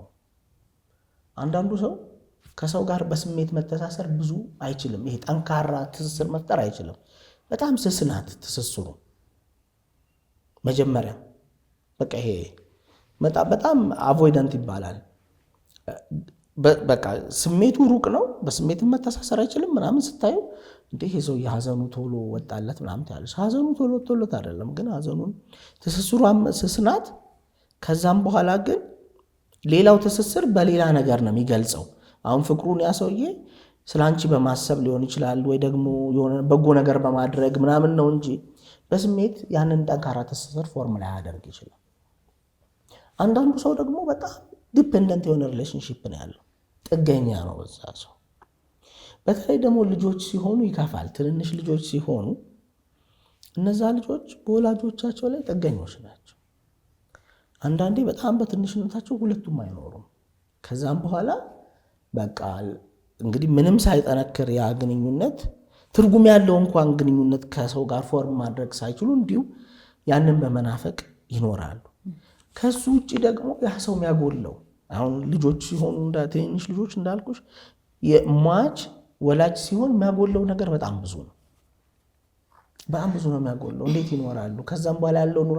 ስለዚህ ለህይወታቸው ማካፈያ ይሆናል። እናቴ ከመሞቷ በፊትና እናቴ ከመሞቷ በኋላ ይሆናል ህይወት። በጣም ሰፊ የሆነ የኑሮም ያኗኗርም ልዩነት የሚፈጥር ይሆናል። ሌላ እንግዲህ የሰዎቹ ስሜታዊነት ምናምን ተፈጥሮ ከዛ በህይወት እያሉ የነበራቸው ግንኙነት። ሌላው ኤክስፒሪየንሶች ናቸው። አሁን ሀዘን በተደጋገመ ቁጥር ለሰውየው በጣም እየከበደው ይመጣል። አሁን ከዚህ በፊት ምንም ሀዘን ያልገጠመው ሰው አስታሞ ምን ብሎ አንድ ሀዘን ቢገጥመው ሊቋቋመው ይችላል። ምንም እንደዚህ አይነት እንትን ግን ደግሞ ብዙ እንደዚህ አይነት ኤክስፒሪየንስ በወር ወንድሜን ከዛም በኋላ አባቴን ከዛም በኋላ ደግሞ እንደዚህ ሲሆን ግን በቃ ከሚሸከሙት በላይ እየሆነ ይመጣልና ይቀላቸዋል። ያልሽው ሀዘን ይከብዳቸዋል። ግን ያ ሀዘን ብቻ አይደለም፣ ኪሙሌቲቭ ነው፣ የተጠራቀመው ነው። ተደምሮ ነው የሚከብዳቸው። እና ብዙ ግለሰባዊ ሁኔታዎች፣ የግለሰቦቹ ግንኙነት፣ የአሟሟቱ ሁኔታ፣ ጭንቅላት ውስጥ የተወከለበት መንገድ በጣም በጣም ወሳኞች ናቸው። በኋላ ለሚኖረው የሀዘን ሪያክሽን ይሄ ሲበጠስ የሚሰጡት ምላሽ እንደዛ ነው። እንግዲህ ብዙዎችን አማክራለሁ ብዙ ዓመታት እና ከልምድ ነው የምጠይቀው። ይሄኛው ብዙ የሚጎዱ ሀዘኖች የትኞቹ ናቸው ማለት እንችላለን? ለምሳሌ እናትና አባት፣ እህትና ወንድም፣ ጓደኛ፣ የትዳር አጋር እንዲሆነ ትንሽ ዳሰሳ ነገር አለ ወይስ ሁሉም እኩል? ዋናው መተሳሰሩ ነው ብለን ነው የምናልፈው? ይሄ እንግዲህ ብዙ አይነት አይቻለሁ። በጣም ብዙ አይነት ሀዘን አይቻለሁ። እና አንዳንዴ ልጆች ወላጆቻቸው ሞተው እንዲህ ትንንሽ ልጆች አይደሉም፣ ትልቅ ሰው ነው። አሁን አንዷን ሴትዮ ነው ሁሌ በአይነልኝ አይጠፋምና ሴሽኑ ተጀምሮ መነጋገር ጀምረን እስኪያልቅ ድረስ እያለቀሰች ነው እና ልክ ኦልሞስት 6 ወር አልፏቸዋል ካረፉ እናቷ። ግን በቃ አሁን ነው የሞቱት። አሁን ሞተው ቀብር የሄድሽ ያህል ነው የሚለው። እንግዲህ እናትና ልጅ ናቸው። ግን ግንኙነታቸውን ስታዩ ይገባሻል። በቃ ግንኙነታቸው በቀን 20 ጊዜ እየተደዋወሉ የሚኖሩ እናትና ልጆች ናቸው። ምንም በቃ እያንዳንዱን ህይወቷን ዲክቴት የሚያደርጉት እናትና ልጅ ናቸው። ስለዚህ የእናትና ልጅ ግንኙነት ነው ልልና ከዛ ሌላኛው ወንድሙን በሱሳይድ ያጣው ልጅ ትዝ ይለኛል። በቃ እድሜ ልኩ በጸጸትና እንዲህ ማድረግ ነበረብኝ፣ እንዲህ ሳላደርግ የዛን ቀን እንዲህ ሳልለው በመጠጡ ምክንያት ተጣልተን እንዲህ ሳልሆን እኔ በቃ ማለት እንዲህ አይነት ሀዘን አይቻል አቅም እላለሁ። ወንድምና ወንድም ናቸው። እንዲህ አይነት ሀዘን አይቻል አቅም እላለሁ። ከዛ ደግሞ ድንገት ባሏን ያጣች ሌላ ሴት ትመጣለች። እነዚህ ምንሽ በህይወቴ በጣም በየቀኑ የተለያየ ሰው አገኛለሁ፣ ግን ዝርዝሩን ሳልነግርሽ ድንገት ባሏን ያጣች እና ህይወቷን ያቆመች ልጅ አገኛለሁ። በ30 ዓመቷ ህይወቷን ያቆመች፣ በቃ ቆሟል ህይወቷ። የቆመው እንዲቅርብ አይደለም። የዛሬ 4-5 ዓመት ላይ ነው ያቆመው። በቃ ቆሟል።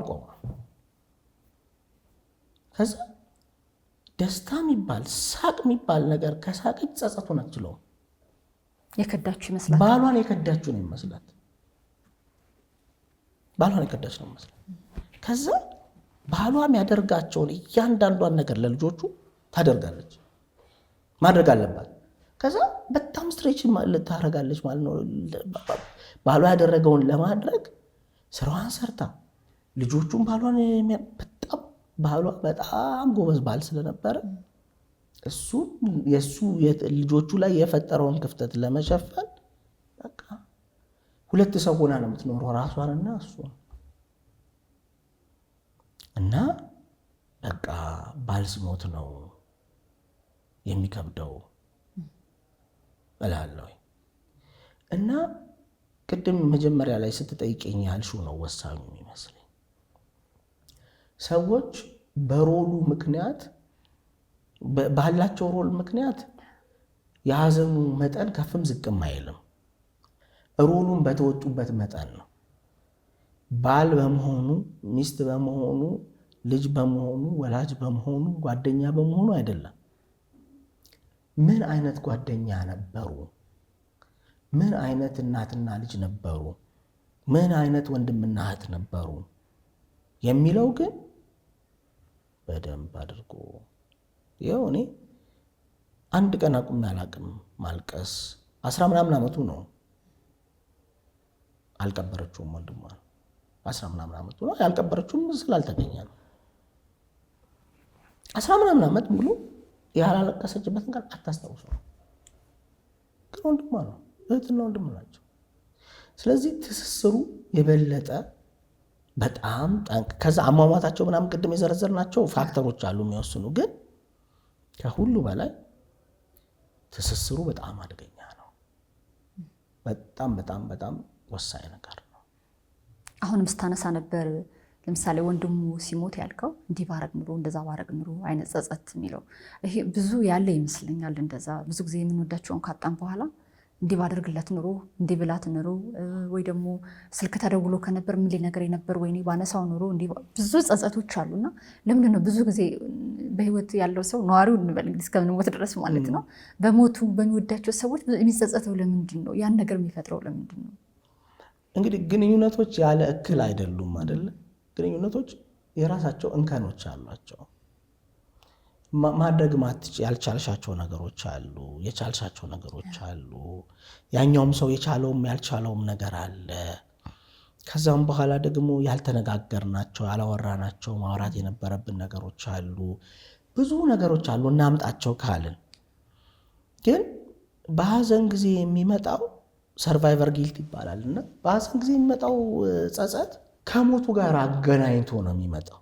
ልክ እንዲህ ባደርግ ኖሮ አይሞትም ነበረ፣ እንዲህ ቢሆን ኖሮ እንደ ከፋ አይኖርም ነበር፣ ያንን ቤት እኮ ሰርቼለት ጨርሼለት ቢሆን ኖሮ ውለታውን ከፍዬ እንኳን ቢያንስ ያርፍ ነበረ፣ ቀድሜ እንዲያመመኝ ያለኝ ቀን ወስጆ ቢሆን ኖሮ ይተርፍ ነበረ፣ እንዲህ ባያደርጉለት ኖሮ እኮ እንደዚህ ይሆን ነበረ። ስለዚህ ሰዎች እንደዚህ የሚሉት ትርጉም ስለሚያጡለት ትርጉም መስጠት ስለሚፈልጉ ነው። ስለዚህ እችኛዋን ባለማድረጌ ነው እንጂ እንደዚህ ሆነው እንዲህ ባደርግ ኖሮ ይሆን ነበር ብሎ ትርጉም ሰጥቶ ልክ ኢንኮንትሮል እንዳለ መሰማት ስለሚፈልግ ነው። ግን የሀዘንም ደረጃ አለው። ሀዘን ደረጃ አለው። በደረጃ ነው እያለፈ የሚመጣው። ይሄኛው ደረጃ ሞር የመደራደር አይነት ደረጃ ባርጌኒንግ ይባላል። ሞር መደራደር፣ እንዲህ ቢሆን ኖሮ እንዲያባህን ኖሮ እንዲባረክ ኖሮ ጸጸትም አለው። ግን ደግሞ ቢያንስ በሀሳብ ደረጃ መመለስ ይችል ነበር እኮ መትረፍ ይችል ነበር እኮ ለማለት ወይም ደግሞ አንዳንዴ ደግሞ በቃ መሞቱ ሞተ፣ ግን እንዲህ አድርጌ ቢሆን ኖሮ ይህንን ነገሩ እንደሚያስደስተኝ ነግሬው ቢሆን ኖሮ። በጣም ሰነፍ ነን አይደለ? አሁን ካስተዋልሽ ደስ የሚለንን ነገር እንትን አንልም። በተለይ የኔ ለን የምንላቸው ሰዎች የኔ የምንላቸውን ሰዎች ልክ በቃ እንዲሁ በነፃ የተሰጡና ይመስላል። መልካም ነገራቸውን አንናገርም፣ መልካም ነገራቸውን አንናገርም፣ መልካም ነገርም አንላቸውም፣ ጊዜም አንሰጣቸውም። በቃ አሉ እና ይኖራሉ። በጣም የግርዛት የሚሆነው ምን ነው አንድ ቀን እንኳን ቁጭ ያብሬያት አውርቼ ቢሆን ምን ነው በጊዜ ግባ እንነጋገር እንዲናደርግ ስትለኝ አብሬያት ሆኜ ቢሆን ኖሮ ምን ነው እንዲህ ባለኝ ጊዜ ባልተቆጣሁት ኖሮ እንዲህ ባላደረግኩት ኖሮ። በተለይ ልጆች አሁን ስሜታዊ የሆነ ኢምፐልሲቭ የሆነ ሱሳይድ ኮሚት ያደርጋሉ። ስሜታዊ የሆነው የሆነ ነገር የሆነ ወይ ደግሞ ብቻ ከዛ ጠባቸው ሳይላቀቅ አንዳንዴ ሰዎች ይሞታሉ። ምን ነው ይቅርታ ጠይቄው በሆነ ኖሮ እና እንዲህ አይነት ሀሳቦች ማለት የሆነ ሆኗል፣ ግን እንዲያርጌ እንዲህ ሳላረግ በመሆኑ የሚል ነገሩን ቢያንስ በምናብ እንኳን ለማስተካከል የሚደረግ ጥረት ነው። እንደማንመልሰው እናውቃለን፣ ግን አንዳንዴ ግን እንደማንመልሰው አናውቅም። አንዳንዴ ሀዘን ሲወሳሰብ እንደማንመልሰው አናውቅም። አሁንም እንደሚመጣ እኔ ዛሬ 11 ዓመት 10 ዓመት አካባቢ አስታውሳለሁ። አንድ ልጅ መጣ በቃ አለ ትለኛለች። ቀብሩ ላይ ተሳትፋለች። የአባቷ ቀብር ላይ ነበረች፣ ግን አለ። ከዛ ለአንቺ ስሜት አይሰጥሽም። እንዴት ነው ሁለቱም አንድ ላይ የሚሆነው? ኖርማል ቀብሩም ላይ ተገኝቻለሁ፣ ግን አት ሴም ታይም እንዳለ ነው የሚሰማኝ። ወጥቶ ምናምን እኮ አይደለም እንደተቀበረ እኮ ታውቃለች፣ ግን የሚሰማት እንዳለ ነው። የሆነ ጊዜ የሚደውል የሆነ ጊዜ በሆነ መልኩ የሚመጣ ያህልም ሊሰማቸው ይችላል። በተለይ ደግሞ ያልተፈታና የተወሳሰበ ሀዘን ሲሆን እንዳለፈ እንኳን ላይቆጠር ይችላል። በቃ እንደሚመለስና ማስተካከልና መኖር እንደምንችልም ማሰብ ሊኖር ይችላል። አንድ ታሪክ አስታውስከኝ። ከሌላ ሰው ነው የነገረኝ። በእርግጥ እሳቸውን አላውቃቸውም። ባለቤታቸው አርፋ ያው እንግዲህ ካረፉ በኋላ ሌላ አግብተዋል። እሳቸው ግን ሁሌም ያችኛዋ ባለቤታቸው ታረግ የነበረውን ነገር ቤት ውስጥ ያደርጉ ነበረ ከሌላኛዋ ሴት ጋር እየኖሩና ይችኛዋ ሴት በጣም ስለምትወዳቸው እሳቸው እንደ አረጋዊ ስለሆኑ ነው አንቱ እያልኩ ማወሩ ስለምትወዳቸው ታግዛቸው ነበር የሚያደርጉትን ነገር ምናምንና መጨረሻ ላይ ምን አሉኝ ታሪኩን ሲነግሩኝ ለሷ ስል ቤት ላለችዋ ስሜቷ እንዳልጎዳውዬ ቤት ማድረግ አቆምኩኝ።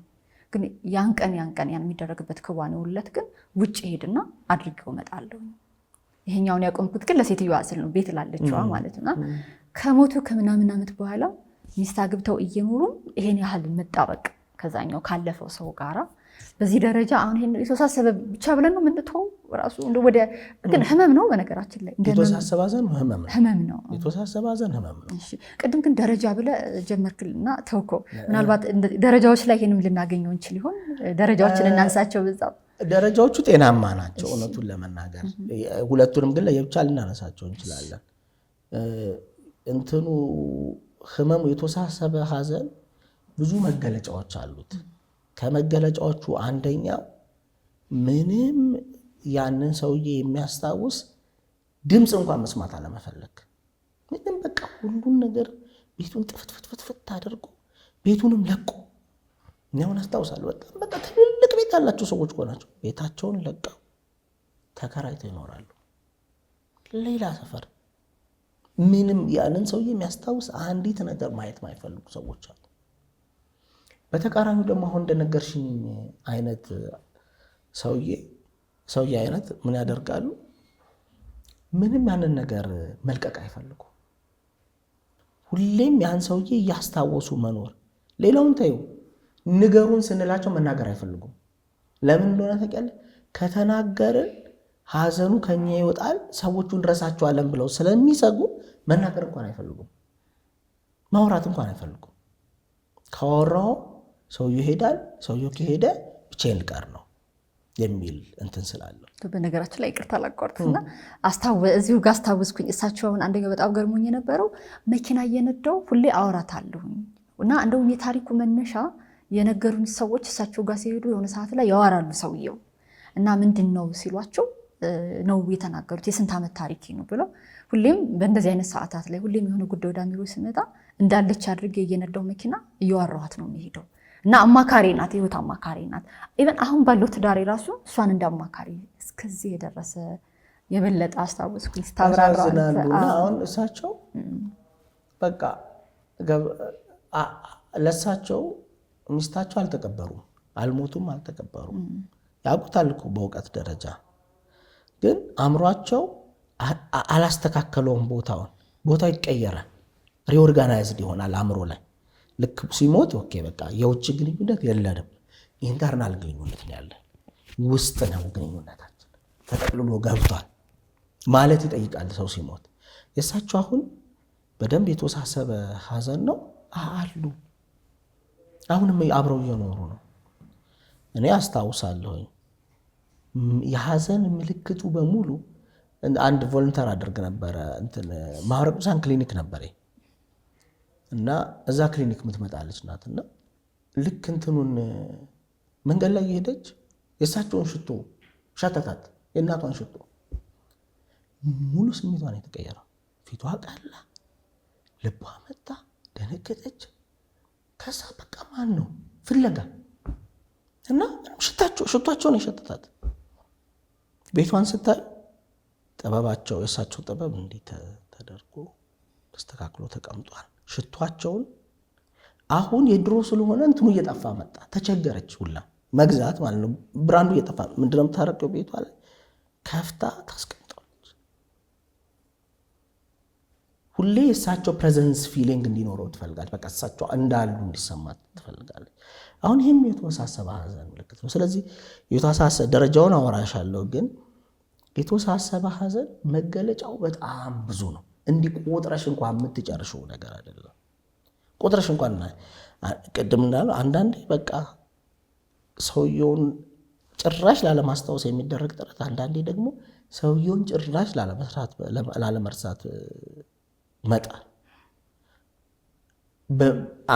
በጣም ተቃራኒ ነገሮች ናቸው። አንዳንዴ ላለፈ ለወረደ ሁሉ ስለ ሰዎቹ መናገር፣ አንዳንዴ ደግሞ ስማቸውን እንኳን ለማንሳት መፍራት። አሁን ቅድም የነገርኩሽ ልጅ የቀብራቸው ቀን ስላት ፊቷ ተቀየረ፣ ልቧ መታ፣ ተንቀጠቀጠች፣ መቀጠል አልቻለችም። ሕክምናውን መቀጠል እንኳን አልቻለችም። እንዴት ተቀበሩ ይላል ነው። እንዴት ተቀበረች እንዴት ይላል። እሷ ጭራሽ ለጭንቅላቷ እንኳን አንስተው ማታውቀው ነገር ነው።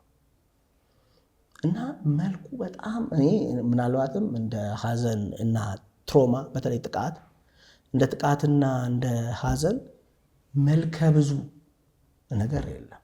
በጣም መልኩ ብዙ ነው፣ መገለጫው ብዙ ነው። ስለዚህ ይህም የተወሳሰበ ሀዘን ውስጥ ነው የሚገባው። ግን ያ ሀዘን ሰላማዊ ጤናማ ሀዘን ደረጃዎች አሉት። ጤናማ ሀዘን የመጀመሪያው ደረጃ ሰዎች የሚወዱትን ሰው ሲያጡ ወይም ደግሞ እንደሚያጡ ሲያውቁ፣ ለምሳሌ ለእንትንም ይሆናል። አሁን ለምሳሌ ከባድ ህመም አለብህ ሲባል ሰው መጀመሪያ የሚሰማው ስሜት እንደማለት በቃ ከባድ ህመም አለብህ ትሞታለህ አይነት ሲኖረው፣ ወይም ደግሞ የኔ የሚለውን ሰው ሲያጣ የመጀመሪያው ሾክ ኤንድ ዲናያል ነው የሚባለው። በጣም ይደነግጣል። ከዛ ሁኔታውን ለማመን ይቸገራል። ይሄ እውነት ነው ብዬ አልቀበልም። በቃ ማለት ኖ ይህንን የሚክደው ትያለሽ አንቺ፣ ግን በፍጹም ይክደዋል ሁኔታውን። ይሄ ስነልቦናዊ ጠቀሜታ አለው። እንደ ህመምም እንደ ችግርም እኮ አይደለም።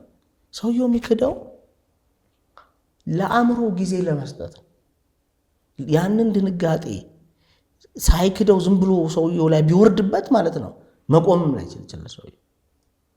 ስለዚህ ክዶ አእምሮ ጊዜ ይሰጠዋል፣ አእምሮውን ያዘጋጅለታል ማለት ነው። በዛ የሆነ ያህል ጊዜ ያልፋል። ከዛ የሚቀጥለው ደረጃ ላይ ሲመጣ ሰዎች ባርጌን ማድረግ ይጀምራሉ። በህይወት ያለ ሰው ከሆነ ይሳላል። እግዚአብሔር እንዲህ ካደረክልኝ እንዲህ ያደርግላል ይላል። ከዶክተሩ ጋር ይደራደራል። በቃ ድርድር ነው፣ በየቦታው ድርድር ነው። ሀዘን ላይ ከሆነ ደግሞ እንዲህ አድርጌ ቢሆን ኖሮ እኮ እንደዚህ ይሆን ነበር፣ እንዲህ ቢሆን ኖሮ እኮ እንደዚህ ይሆን ነበረ። እንዲህ ባለማድረግ ይሆን እያለ ይኖራል። ሞር ይሄኛውም ከዛኛው ትንሽ መሞቱን ተቀብሏል፣ ግን ወይ ደግሞ የሁኔታው ሲሪየስነስ ገብቶታል። እንዲህ ባረግ ኖሮ ቀርፈዋለሁ ወይ ልቀርፈው እችላለሁ ወይም ደግሞ መቅረፍ ወይም ደግሞ ቀርፈው ነበር ወይ በማለት ያሳልፋል። ከዛ ይሄም የሆነ ያህል ጊዜ ይፈጅና ግን ሰውየው እውነታውን ያውቃል። እውነታውን ሲያውቅ ከፍተኛ የሆነ ሀዘን ላይ ይወድቃል።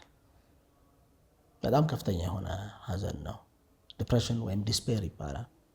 ከፍተኛ በቃ መሞቴ ነው። ያልሞተ ሰው ከሆነና ህመሙ የሚገል እንደሆነ የተነገሩ ሰው ግን በቃ መሞቴ ነው። የሞተ ሰው ከሆነ ደግሞ በቃ ሞቷል፣ የለም አሁን። ስለዚህ የድባቴ የሀዘን ምልክቶቹ በሙሉ ይታዩበታል። በቃ ለመብላት ፍላጎት የለውም፣ እንቅልፉም ትክክል አይሆንም፣ አካሉም ጤንነት ይጎለዋል። የባዶነት ስሜት በተለይ ይህ ባዶ የመሆን ስሜት አለ። መናፈቅ፣ ሰውየውም መናፈቅ በጣም ያስቸግረዋል። ከዛ ቅድም ያልናቸውን የተወሰኑትን ነገሮች እያደረገ ይቆይና ከዛ ያም የሆነ ያህል ጊዜ ይፈጅና መቀበል ይጀምራል። አክሰፕተንስ ይባላል። ያኛው ጊዜ በቃ ሞቷል። ይሄ አክሰፕታንስ ማለት ከአእምሮ ከስነልቦናዊ ሂደቱ ጋር ካየነው ሰውየው ከሾኬን ዲናል አልፎ ምናምን ተብላልቶለት ወደ ውስጥ ገብቶ ቦታውን አስተካክሎ አስቀምጦታል ማለት ነው።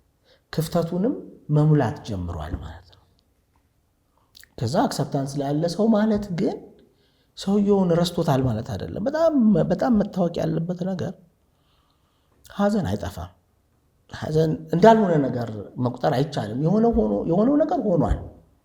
መሆን የሚችለው ነገር ምንድን ነው? ሀዘኑ በጣም ከፍተኛ ከነበረ እየቀነሰ አክሰፕታንስ ላይ ሲመጣ በጣም ይቀንሳል። ስለዚህ እንዲህ ቢሆን አሁን ለምሳሌ ይሄ ጠጋይ ነኬ የምንለው አለ አሰምቶት እንደማለት ነው። በፍጹም ዜሮ ሊሆን አይችልም። የሰውየው ስሜት የሀዘን ስሜት ዜሮ መሆን አይችልም። ሁሌ አለ። ግን እዚህ ጋር በነበረው የስሜት መጠን አይደለም ሲያስታውሰው ራሱ አባቴ እያለ እንዲህ ይል ነበረ፣ እንዲያደርግ ነበረ፣ ይሄን ይወድ ነበረ ብሎ ይሄ በጣም በጠንካራ የሀዘን ስሜት ሳይሆን በተረጋጋ መንፈስ እንትን ያለው። ስለዚህ የዛ ሰው ሀዘኑ አልጠፋም፣ ግን ተቀብሎታል ማለት ነው። እና ደረጃው ይሄ ነው። ይሄ ግን የጤናማ ሀዘን ደረጃ ነው። አሁን የተወሳሰበ ሀዘን ስንል አክሰፕታንስ የምትባለው ቦታ ላይ መቼም አይመጣ። እዚህ ጋር መድረስ አለመቻል ማለት ነው። ሌሊት ተኝቶ ድንገት ሲነቃ ወይ ምንድን ነው ምንወዳቸው ሰዎች ሲሞቱ እያሰቡ መጨነቅ፣ ማልቀስ፣ መረበሽ፣ እንዲህ አይነት ስሜቶች ምናልባት ወደ ኋላ ሲካሄዱ እንዲህ አይነት ጉዳዮች አስተናግዶ ይሆን? እንዲህ አይነት ነገር ብዙ ስለሰማሁ ነው። ትንሽ አስረጅ። እሺ፣ ሌሊትን ሳይሆን በህይወት ያሉ ሰው ምንወዳቸው ሰዎች ይሞቱ ይሆናል በሚል ስጋት ሲሞቱ ምን ሊፈጠር ይችላል፣ እንዴት ነው ማስተናግደው ብሎ መጨነቅ የለም። እናቴ አባቴ ወይ እንደዚህ ብለን እያሰቡ የሚወዷቸውን ሰዎች እያሰቡ ቢሞቱ እንዴት ነው የምሰማው? ሲነገረኝ እንዴት ነው የምኖረው? እንደገና ዙሪያችን ያሉ ሰዎች እንትናስ እንዴት ነው የሚያሳልፈው?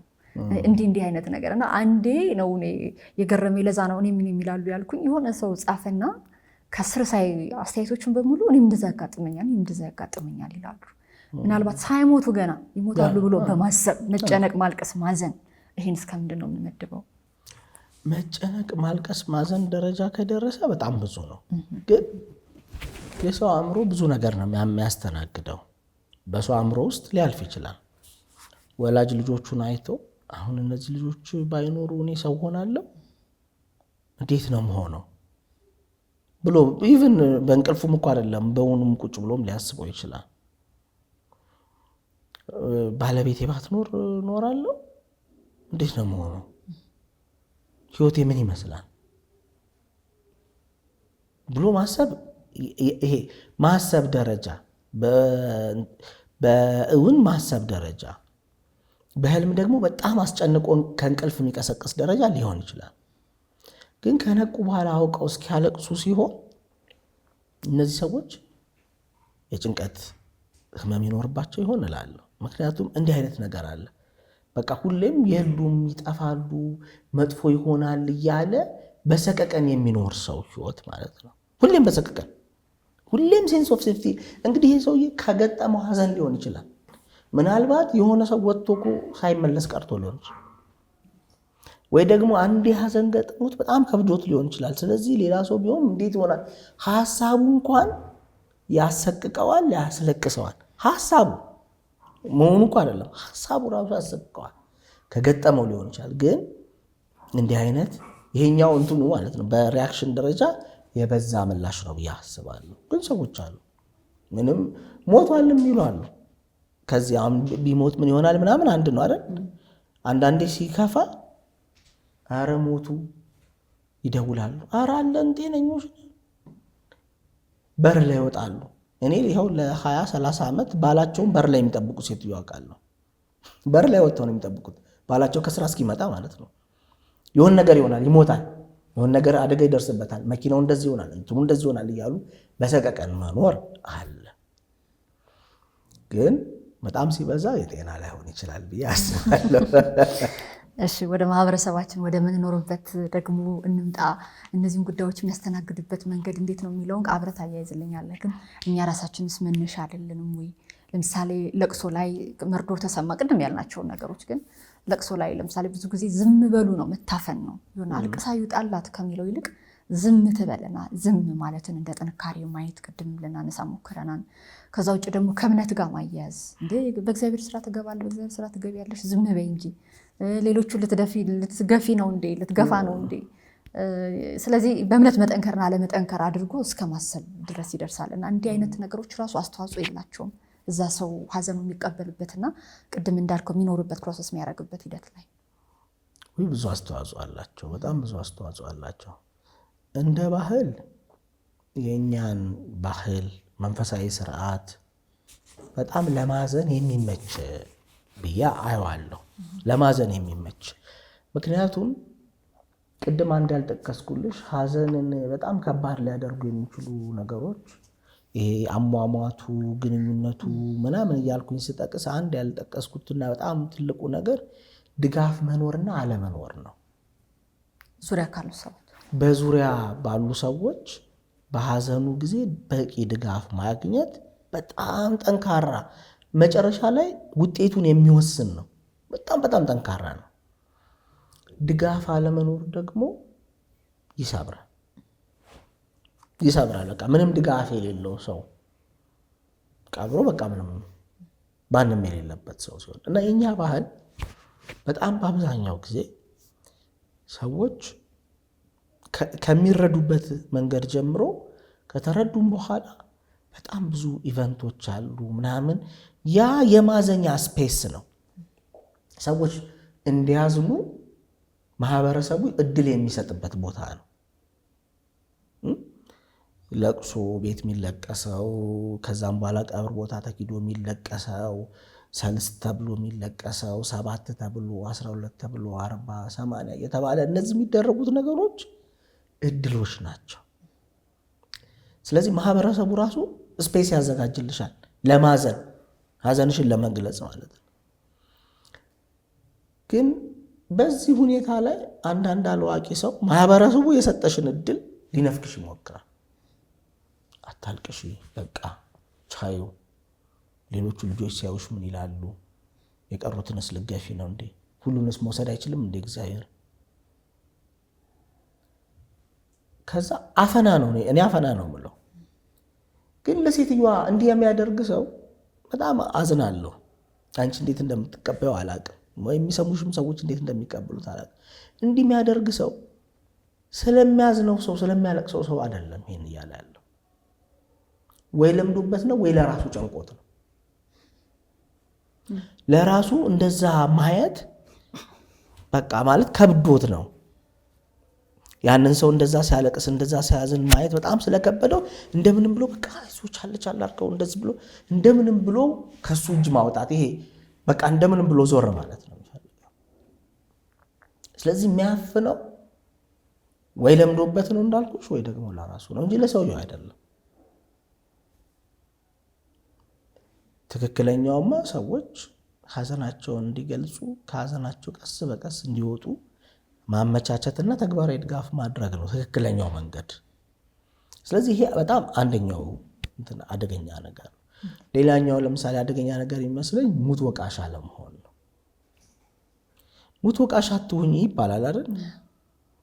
የሞተ ሰው ግን ጥፋት አያጠፋም ወይ ጥፋት አጥፍቶ አያውቅም እስከሚሞት ድረስ ከሞተ በኋላ እግዚአብሔር ይጠይቀዋል። አይ በሰማይ የሚያደርገውን አናውቅም፣ ግን በምን እስከ ሞተ ድረስ ጥፋት አጥፍቶ ያውቃል።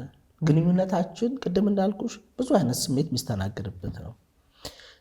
ስለዚህ በፍጹም ስለሞተ ሰው ኔጌቲቭ ነገር ማንሳት ራሱ አይፈቅድም።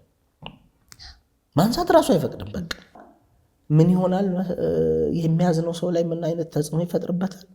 ኢቭን ቅሬታ እንኳን ቢኖረው የከፋው ነገር እንኳን ቢኖር መግለጽ አይችልም። ምክንያቱም አንዳንዴ ሰዎች ሟቾቹም ክፉ ሆነው እኮ አይደለም፣ ግን በቃ ድርጊታቸው በህይወት የሚኖረውን ሰው አሁን አንዳንድ ሰዎች አንድ ማያትን ሴትዮ አስታውሳለሁና ባለቤቷ በጣም ጎበዝ ሰራተኛ ነው፣ እሷም ጎበዝ ሰራተኛ ነው፣ ጎበዝ ነጋዴዎች ናቸው፣ ብዙ ሀብት ንብረት አፍርተዋል ምናምን፣ ግን ምንም በእሷ ስም የለም እና ብዙ ስራ መስራት የሚፈልግ የሚወደው ከቤተሰቦቹ ጋር ስለሆነ ምናምን ከዛ ሲሞት ሜዳ ላይ ነው የሆነችው። ሜዳ ላይ ስልሽ በሱ ቤተሰቦች ፍቃድ ላይ ነው የወደቀችው።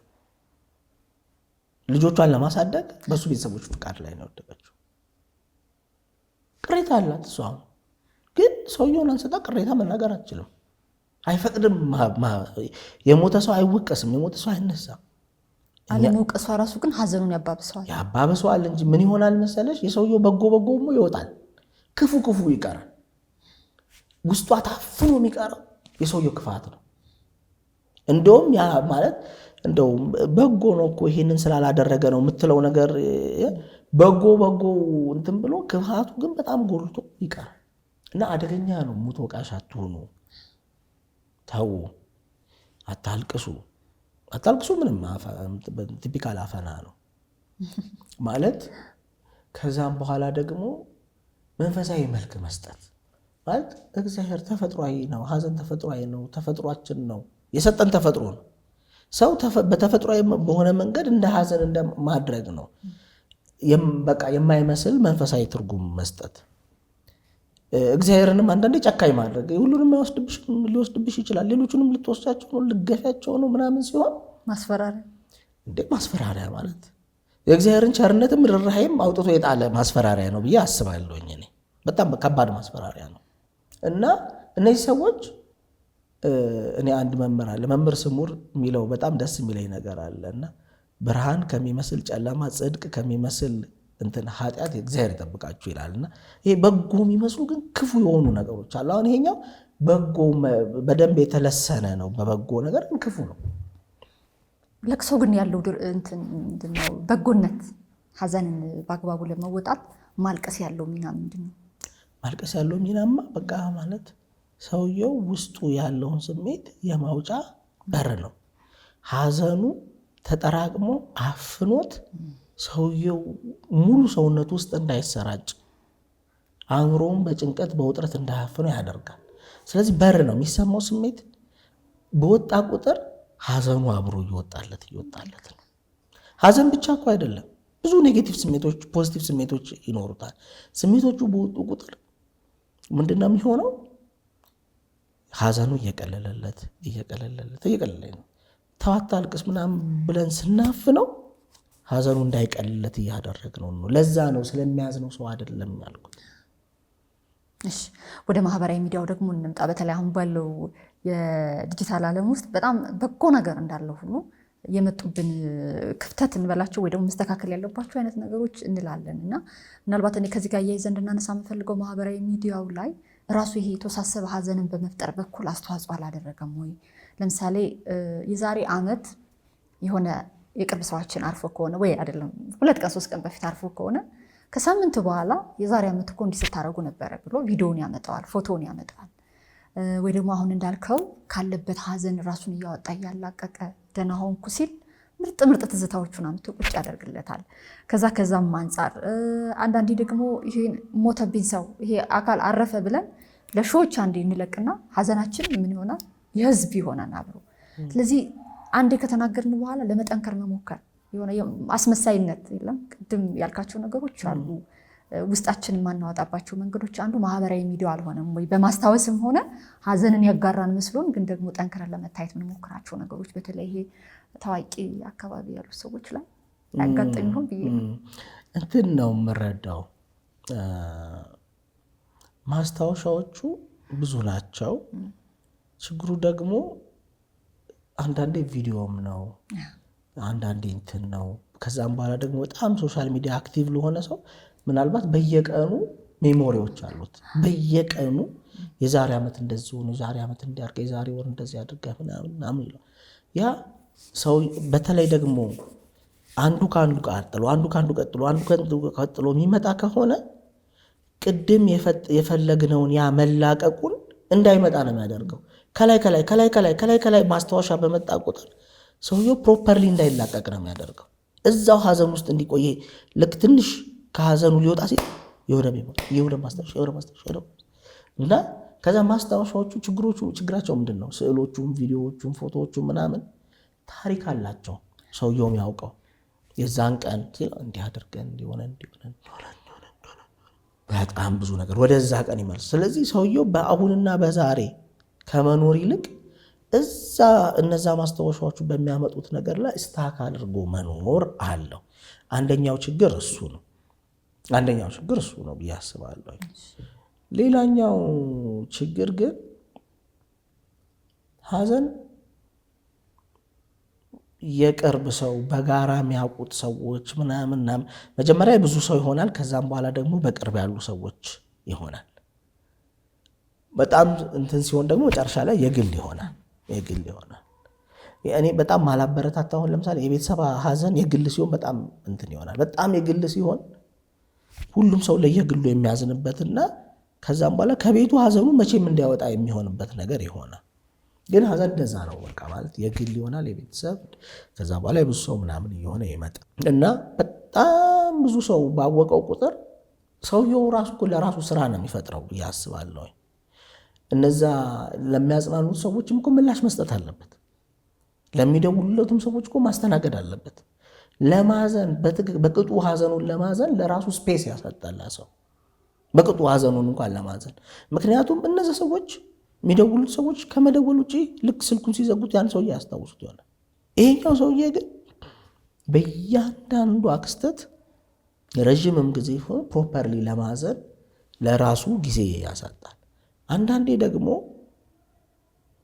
ሀዘን ፐርፎርማቲቭ ይሆናል። ይሄ እንዳልሽው ጥንካሬውን ለማሳየት ወይ ደግሞ የሀዘኑን መጠን ለማሳየት በጣም ምን ያህል በጣም የወደው እንደነበረና ምን ያህል በጥልቅ እንዳዘነ ለማሳየት አክቹዋሊ ሁኔታው እውነቱ ሳይሆን ጀስት ልክ ድራማ እንደምትሰሪው አንዳንድ ሰዎች ሀዘን መጠቀሚያቸው ይሆናል። በእውነት ከልባቸው ሳያዝኑ ማለት ነው ይሆናል። አንዳንድ ሰዎች ደግሞ አጉል ጠንካራ መስሎ ለመታየት ይሞክራሉ። እውነታው እንደዛ የሰው ተፈጥሮ እንደዛ አይደለም። አሁን ምንም ችግር የለውም። ዛሬ ያላዘነ ሰው የዛሬ ዓመት ያዝነዋል። ያስተላልፈው ይሆናል እንጂ የትም አይሄድም። ጊድም ብትዩ አይሄድም። ራሱን እየሸወደ ግን ሰው መኖር ይችላል። እያመለጠ እየሮጠ ሲከተለው እየሮጠ ማስታወሻውን እየሸሸ መኖር ይችላል። እንደ ጠንካራ ሰው ታይቶ ማለት ነው። ግን የዚህ አይነት ሰው ወደ ውስጡ እየመጠጠው ወደ ውስጡ እየገባ ይሄ ስሜትሽን ፍና አድርጋሽ ስትይዥ እንኳን የሚሰማሽ ስሜት ብዙ አይደል? ያ ሀዘን ሰውየው ውስጡን እየበላው ዝም ብሎ እኮ በወሬ አይደለም፣ ሆርሞኖች ይለቃል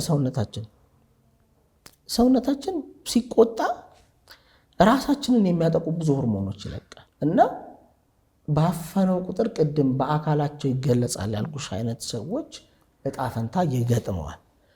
አንለስ ምን ካልሆነ ለውጩ ለድራማው እኔ ምንም አላዘንኩም ምናምን ብሎ በኋላ ደግሞ ቤቱ ገብቶ ስቅስቅ ብሎ እያለቀሰ ያጣውን የሚወደውን ሰው እያሰበ የሚያሳልፍ ከሆነ ያ የተለየ ነው። እንደዚህ ነው የምረዳው። እሺ ወደ ጾታ ላመጣብህ ነው ደግሞ ምናልባት በእንደዚህ አይነት ሂደት የበለጠ ሴቶች ይጎዳሉ፣ ወንዶች ይጎዳሉ የምንለው ነገር ይኖር ይሆን? በተለይ ወንድ አያልቅስ ወንድ አይደለ እንዴ በሚል ማህበረሰብ ውስጥ የወጡ ወንዶች ተጎጂ ሆኑ ይሆን? በማዘን ደረጃ ሁለቱም ያዝናሉ። ምንም የማንም ማዘን ከማንም አይበልጥም። እንዲህ ሲባል እኛ 7ኛ ክፍል ሲቪክስ የተማርንበት ትምህርት ሲቪክስ ገና ሲጀመር ነው እና ሲቪክስ የተማርንበት መጽሐፍ ላይ አንድ ድሃ የሆኑ ሴትዮ ልጃቸው ትሞታለች እና ከዛም በኋላ ለድሩ ተጠየቀ እንትን እንዲህ ከዛ የከተማው ሀብታሙ ሰውዬ ልጅ ሞተች። ከዛ የድሩ ዕቃ ሁሉ እዛ ሄደ እና ከዛም በኋላ እሳቸው ጋር ምንም አልመጣም። የድር ዕቃ እኩል እድርተኛ ናቸው፣ እኩል ነው የሚከፍሉት፣ ምንም አልመጣም። ከዛ በኋላ ሊደርሷቸው መጥተው የድሩ ሰዎች ጠየቋቸው፣ ለምንድን ነው እንዲያረጋችሁት?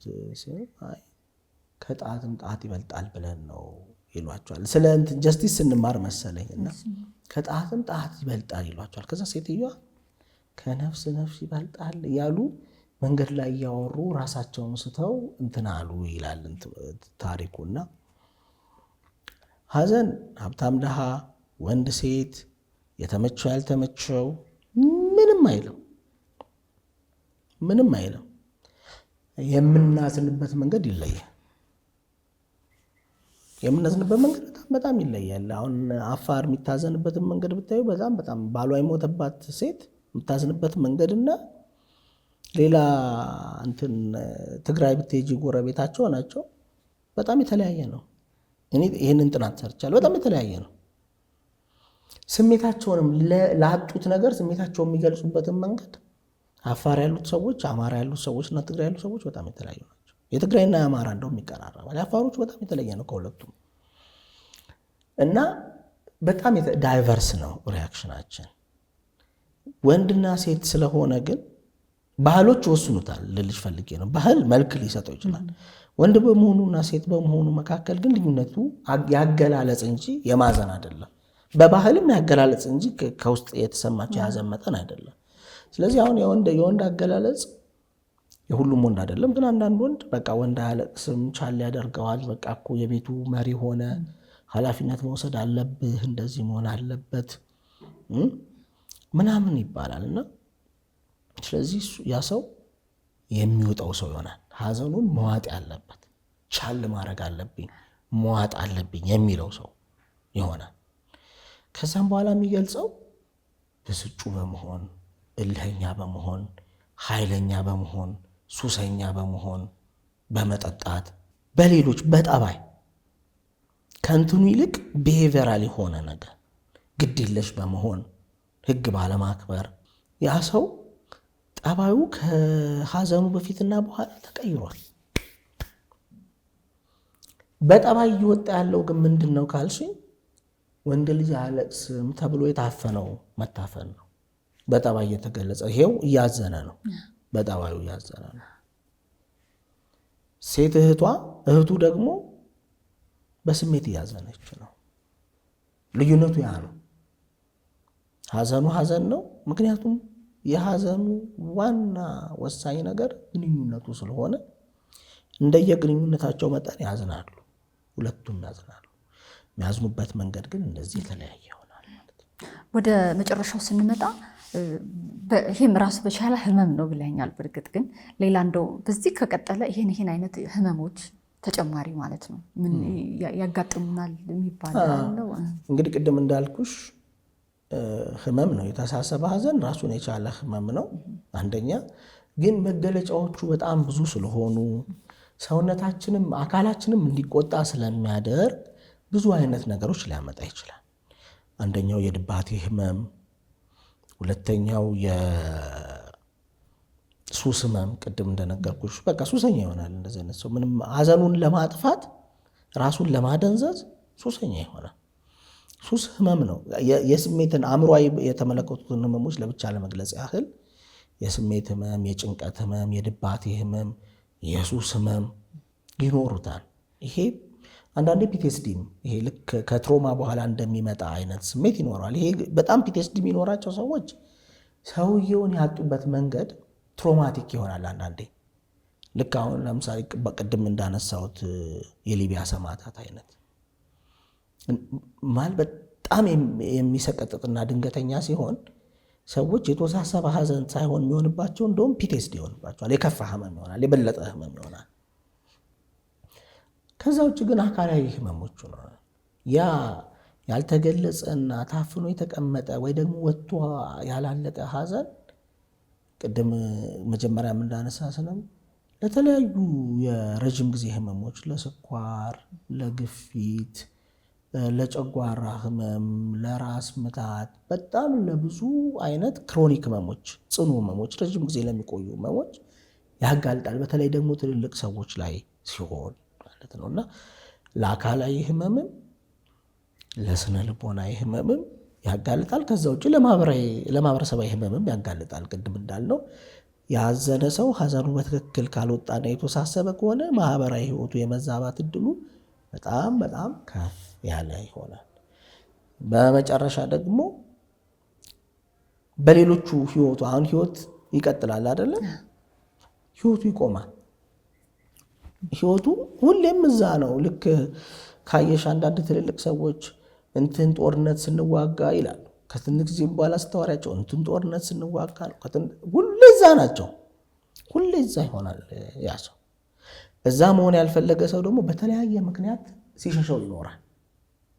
ሲሸሸው በቃ ምንም ላለመስማት ላለማየት ሲሮጥ የሚኖር ደግሞ ሰው ይኖራል እና የጠባይም ይሄ ህመም ማትያቸው የጠባይም ማህበረሰባዊም አካላዊም ስነልቦናዊም ብዙ ህመሞች ያስከትላል በትክክል ካልታከመ ማለት ነው።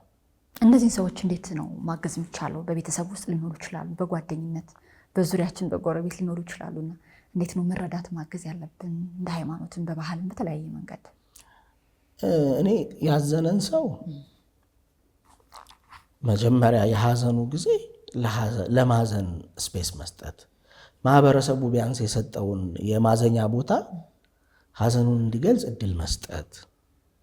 ያዘነ ሰው ብዙ ምክር አይደለም የሚያስፈልገው። እውነቱን ለመናገር ያዘነ ሰው የሚያስፈልገው የሚሰማው ሰው፣ የሚያዳምጠው ሰው፣ የሚያጽናናው ሰው፣ በጣም ያሳዝናል እውነት ነው የሚለው ሰው ነው የሚፈልገው እንጂ ህመሙን ሳይንሳዊም መንፈሳዊም ባህላዊም መልክ እየሰጡ ህመሙን ዲስሬጋርድ የሚያደርግበት ይሄ የሚያቃልልበት ሰው አይደለም የሚፈልገው። ስለዚህ ያዘነን ሰው መገኘት፣ ፕሬዘንት መሆን፣ እዛ ከሰውየው ጋር መሆን ያ ትልቅ መጽናኛ ነው።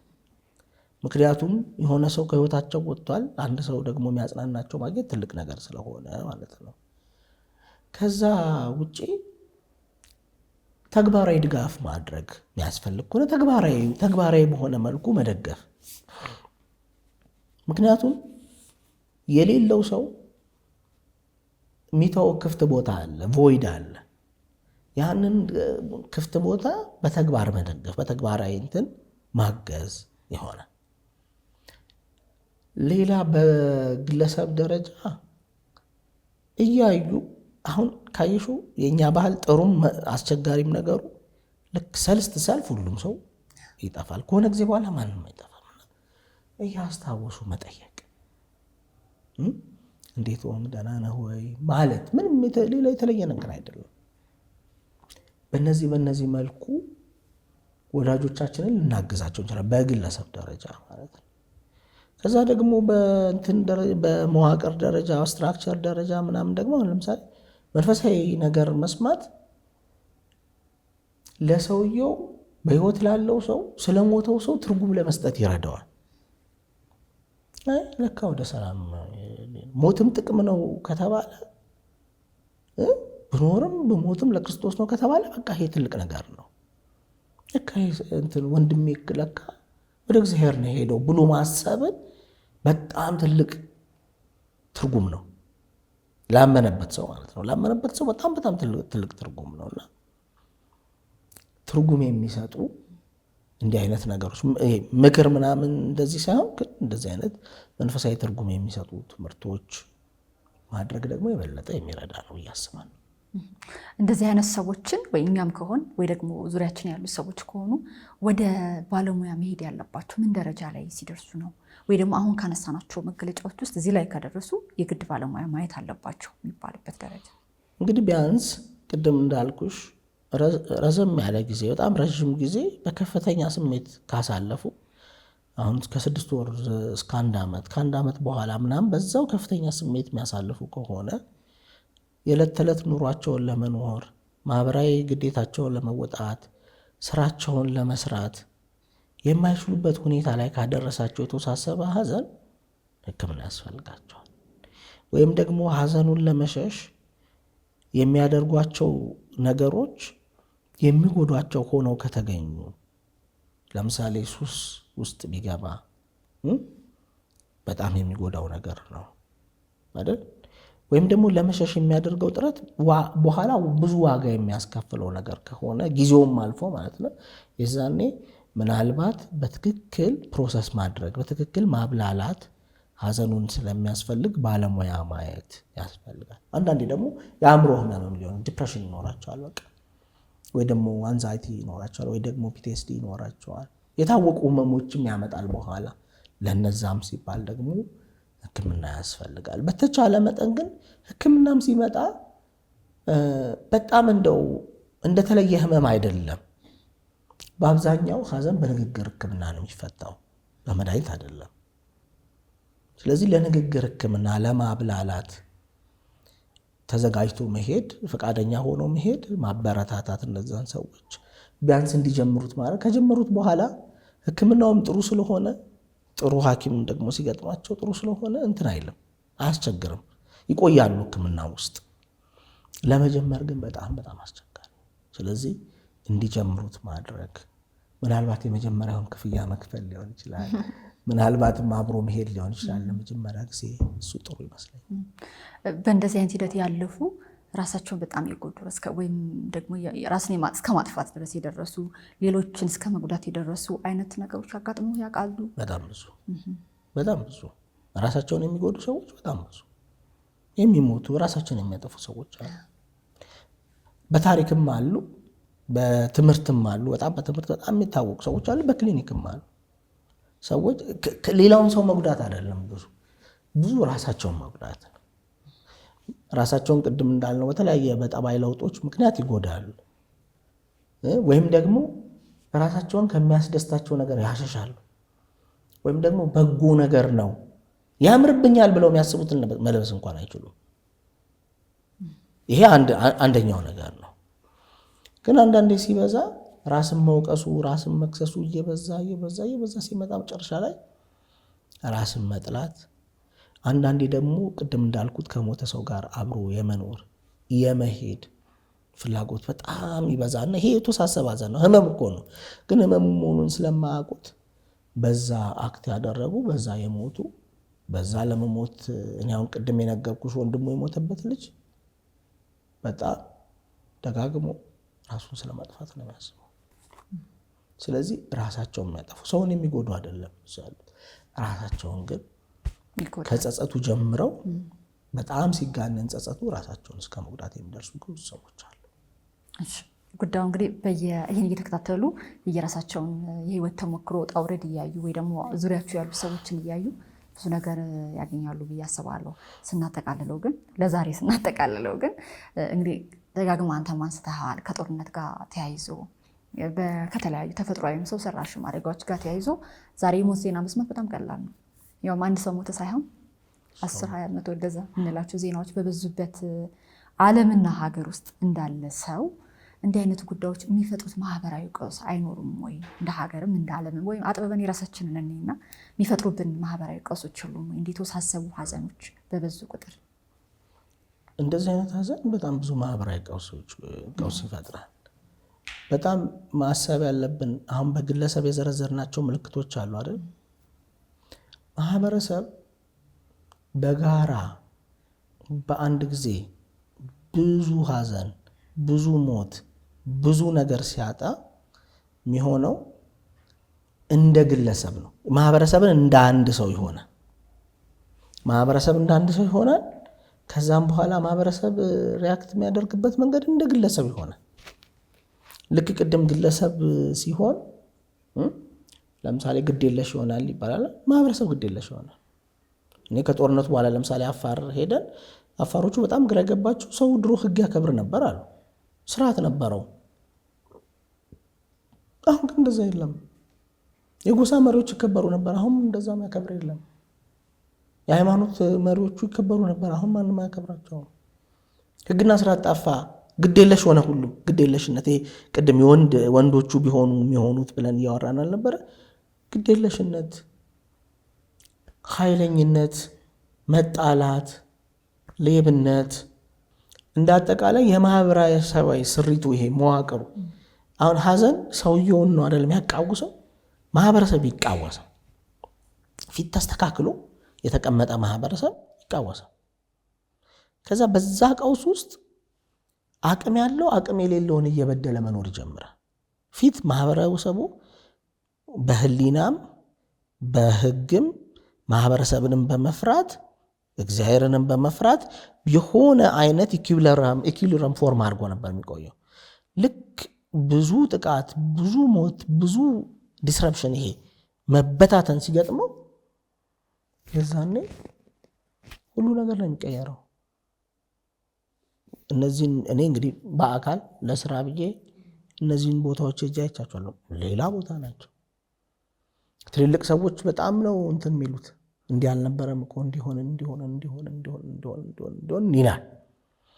ስለዚህ በማህበረሰብ ደረጃ አሁን አንድ ሰው ሲሞት ግለሰብ ነው የሚሞተው። የማህበረሰብ በጣም ብዙ አካል ሲሞት ማህበረሰቡ ራሱ እንደተጠቃ፣ በተለይ ደግሞ እንደ ጦርነት ባለ መንገድ ሲሞት ደግሞ ማንነቴ ተጠቃ ነው የሚለው። አንድ ሰው ሞተብኝ አይደለም የሚለው፣ እኔ ሞትኩኝ፣ ማንነቴ ተጠቃ ነው የሚለው። ስለዚህ ለዛ ብዙ ምላሽ፣ ብዙ ሀሳቦች ይኖሩታል። ግን መፍትሄው ምንድን ነው ካልሽኝ፣ መጀመሪያ ራሱ ማህበረሰቡ የደረሰበትን ነገር ማመን ይጠበቅበታል። አዎ እንዲህ ደርሶብኛል፣ እንዲህ ገጥሞኛል፣ ልጆቼ እንዲህ ሞተውብኛል ማለት አለበት መጀመሪያ። ከዛም በኋላ ያንን ማለትን ነውር ማድረግ የለበትም። አሁን ለምሳሌ በጥቃት መልክ ላስረዳሽ። አሁን የተደፈሩ ሴቶች ምንድን ነው የሚሆነው መሰለሽ? የተደፈሩ ሴቶች ማንም ማየት አይፈልግም። ምክንያቱም የጥቃት ማስታወሻ ተደርገው ነው የሚወሰዱት። ማህበረሰቡ ለደረሰበት ጥቃት ማስታወሻዎቹ ናቸው፣ መሸነፉን የሚያስታውሱት ናቸው። ስለዚህ አሸማቆም አግልሎ ምናምን ቢሆን ከእይታው መሰወር ነው የሚፈልገው፣ ዞር እንዲሉ ነው የሚፈልገው። ግን ካመነ ማህበረሰብ ያንን አያደርግም። ሐዘኑን ካመነ፣ ጉዳቱን ካመነ ማህበረሰብ እንዲደርሶብኛል ይላል። ከዛ በምላሹ ምን ያደርጋል? በምላሹ ለምሳሌ የትግራይ ጦርነት ጊዜ ትግራይ ውስጥ እንደተደረገው ሐዘን ያውጃል። ሁሉም ሰው እንዲያዘን ያደርጋል። በምላሹ ምን ያደርጋል? የቤተ ክርስቲያን አካላት፣ መስጊዱም፣ ሌሎችም ሃይማኖት ተቋማት ምን ያደርጋሉ? ሰውን ስለ ማጽናናት ይሰብካሉ፣ ያስተምራሉ።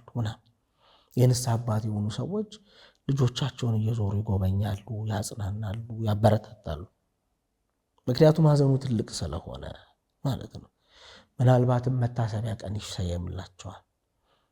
ከዛም በኋላ እነሱን በየዓመቱ በየሁኔታው እያስታወሱ ለሐዘን ለማሰብ እድል ይሰጣል። ከዛም በኋላ ደግሞ በዚህ ፕሮሰስ ውስጥ አንዳንድ ሰዎች በማህበረሰብ አይታከሙም። የማህበረሰቡ አክሽኖች ወይም ማህበረሰቡ የሚወስዳቸው እርምጃዎች ጥሩ ቢሆኑ ግን ደግሞ ከሐዘናቸው አወጣቸውም። በጣም ከፍ ያለና የተወሳሰበ ሐዘን ስለኖራቸው እነዛን ሰዎች ደግሞ መለየት፣ ከዛም በኋላ ለየግል የሚያስፈልጋቸውን ድጋፍ ማስደረግ፣ እነዚህ ማህበረሰብን ወደፊት ያመጡታል። አሊያ ግን ምንድነው የሚሆነው? ያ የተበታተነ ማህበረሰብ ያ እንዲህ ተበደልኩኝ እንዲህ ደረሰብኝ የሚለው የማህበረሰብ ሀሳብ ከትውልድ ወደ ትውልድ ይተላለፋል። ጀነሬሽናል የሆነ ሀዘን ይሆናል። ጀነሬሽናል የሆነ ጠባሳ ይሆናል። ከትውልድ ወደ ትውልድ ዝም ብሎ የሚሄድ ሀዘንና ጠባሳ ይሆናል። ከዛ ያ ቂም፣ ያልተሳተፉበት ቂም፣ ያልተሳተፉበት በቀል፣ ያልተሳተፉበት እልህ ያመጣና አብሮ መኖርን ዳገት የመውጣት ያህል ከባድ ያደርገዋል።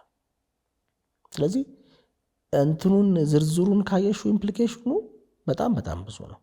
ዝርዝሩን ካየሹ ማለት ነው። ግን በሀዘን ብቻ በጣም ፍሬም እናድርገው ብንል እንዲህ በጣም ለብዙ ሰው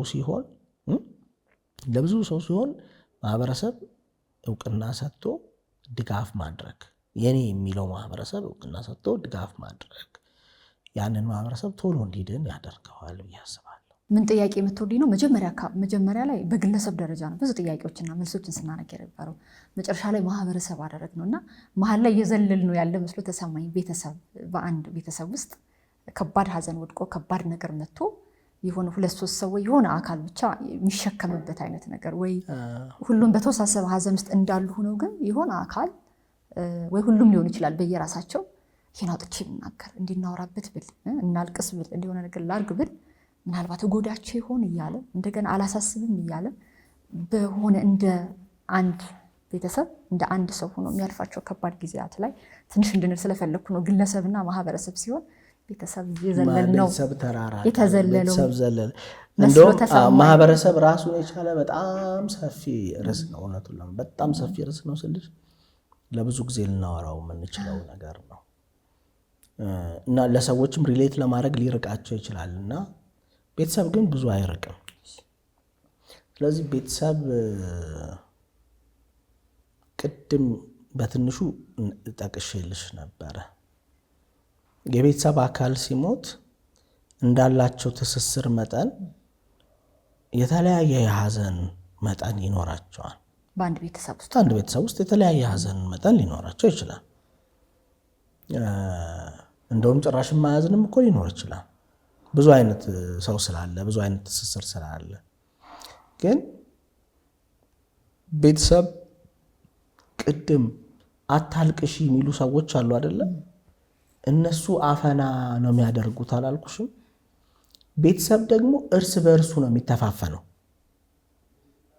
ሁሉም ለራሱ ሀዘን ላይ ነው። እንደው ጤናማ ግንኙነት ካላቸው ማለት ነው። ሁሉም ለራሱ ሀዘን ላይ ነው። ግን እናትየው እኔ ሳዝን ካዩ ልጆቼ ያዝናሉ ይሉና ሀዘናቸውን ዋጥ አድርገው ምንም እንዳልተፈጠረ ለመኖር ልክ መኝታ ቤታቸው ሲገቡ ብቻቸውን ስቅስቅ ብለው ነው የሚያለቅሱት። ሌሎቹም ልጆችም አሁን እኛ ስናዝን ካየች እናታችን በቃ የእሷን ሀዘን ደግሞ አንችለውም ይሉና በየራሳቸው እኮ ተመካክረውም እኮ አይደለም፣ በየራሳቸው ሁሉም የበረታ የጠነከረ ከሀዘኑ የወጣ ያመለጠ ለመምሰል ይሞክራል።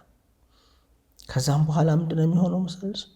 የዛ ሰው ስም እዛ ቤት ውስጥ አይነሳም፣ ፎቶውም አይቀመጥም። መልመድና ማለፍ ሀዘኑን መወጣትና ማስተካከልም አይደለም የሚፈልገው። ፍላጎቱ እኮ እሱ ነው፣ ግን እንዳልተፈጠረ ማለፍ ነው የምንፈልገው። አንኮንፈርተብል ያደርገናል። ሰው ሲያለቅስ ማየት፣ በተለይ የምንወደው ሰው ሲያለቅስ ማየት አይመቸንም። ስለዚህ ስለማይመቻቸው እና ማንም እናቱ ስታለቅስ ማየት አይፈልግም። ስለዚህ እንዳታለቅስ ለብቻው ያደርገዋል ለቅሶውን። ከዛ አንድ ላይ ነው የሚኖሩት፣ ግን ለየብቻ ነው የሚያዝኑት ሰዎቹ። ይሄ ሀዘንን ረዥም ጊዜ እንዲቆይ የሚያደርግ ነገር ነው።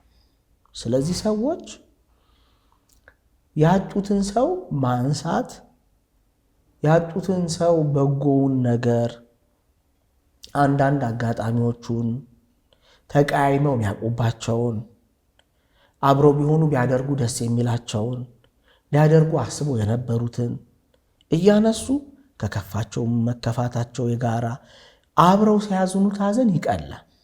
ለብዬ ብቻ ሲሆን ይከብዳል። እና አንድ አሁን በጣም በቅርብ ማስታውሰው የጋራ ሀዘን ነበረና ግን ሀዘን አንዳንዴ ደግሞ እንዴት እንደሚሆን ለማሳየት ነው። ከዚህኛው ደግሞ ውጭ የጋራ ሀዘን ባለን ግንኙነት ምክንያት ግን ለእኔ ሀዘኑ ይረዝማል፣ ለወንድሜ ግን ሀዘኑ ሊያጥር ይችላል። ከዛ ልጃቸው በሞተች በ3 ወሩ ነው በ6 ወሩ ሌላኛው ልጃቸው ላግባ አለች። ሰርግ ሊደገስ ሆነ።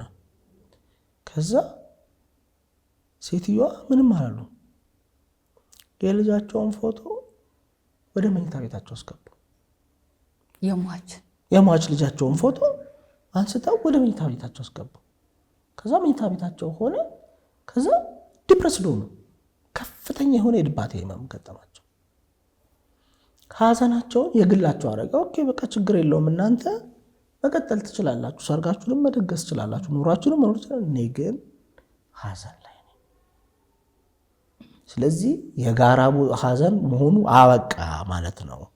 የግል ሀዘን ሆነ። እንዲህ አይነት እንትኖችን ሰዎች የቤተሰብ አካላት ሆነው ቤተሰቦቻችን የሚያደርጉትን ነገር በማስተዋል አሁን ሴትዮዋ ከፍተኛ ድባቴ ውስጥ እንዳይገቡ ለማድረግ ጥረት ማድረግ ይቻል ነበር ብዬ አስባለሁ። ስለዚህ ቤተሰብ ማዘን ያለበት አንድ ላይ ነው።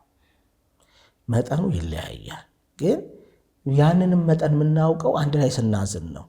ከዛ አንዱ የበረታው ያልበረታውን ወደ መጽናናት ይመጣል። እየተሸዋወደ ግን ከቀጠለ ማንም ሳይበረታ በጣም ረዥም ጊዜ ያልፋል ብዬ አስባለሁ። በጣም አመሰግናለሁ። እግዚአብሔር ያክብርልኝ። በጣም ነው አመሰግናለሁ። ተመልካቾች እናንተ ማብራችሁ ስለነበራችሁ ከልብ አድርጌ አመሰግናለሁ። ብዙ ነገር እንዳገኛችሁ ተስፋ አደርጋለሁ። የዛሬ እንግዳይ ዶክተር እንግዳ ግርማ የአእምሮ ሐኪም ነው። እንደገና ደግሞ በጥቁር አንበሳ ሆስፒታል መምህር ነው። ከዛ በተጨማሪ የሴሬኒቲ የአእምሮ ጤና አገልግሎት ተቋም መስራችና ዋና ስራ አስኪያጅ ሆኖ እየሰራ ይገኛል።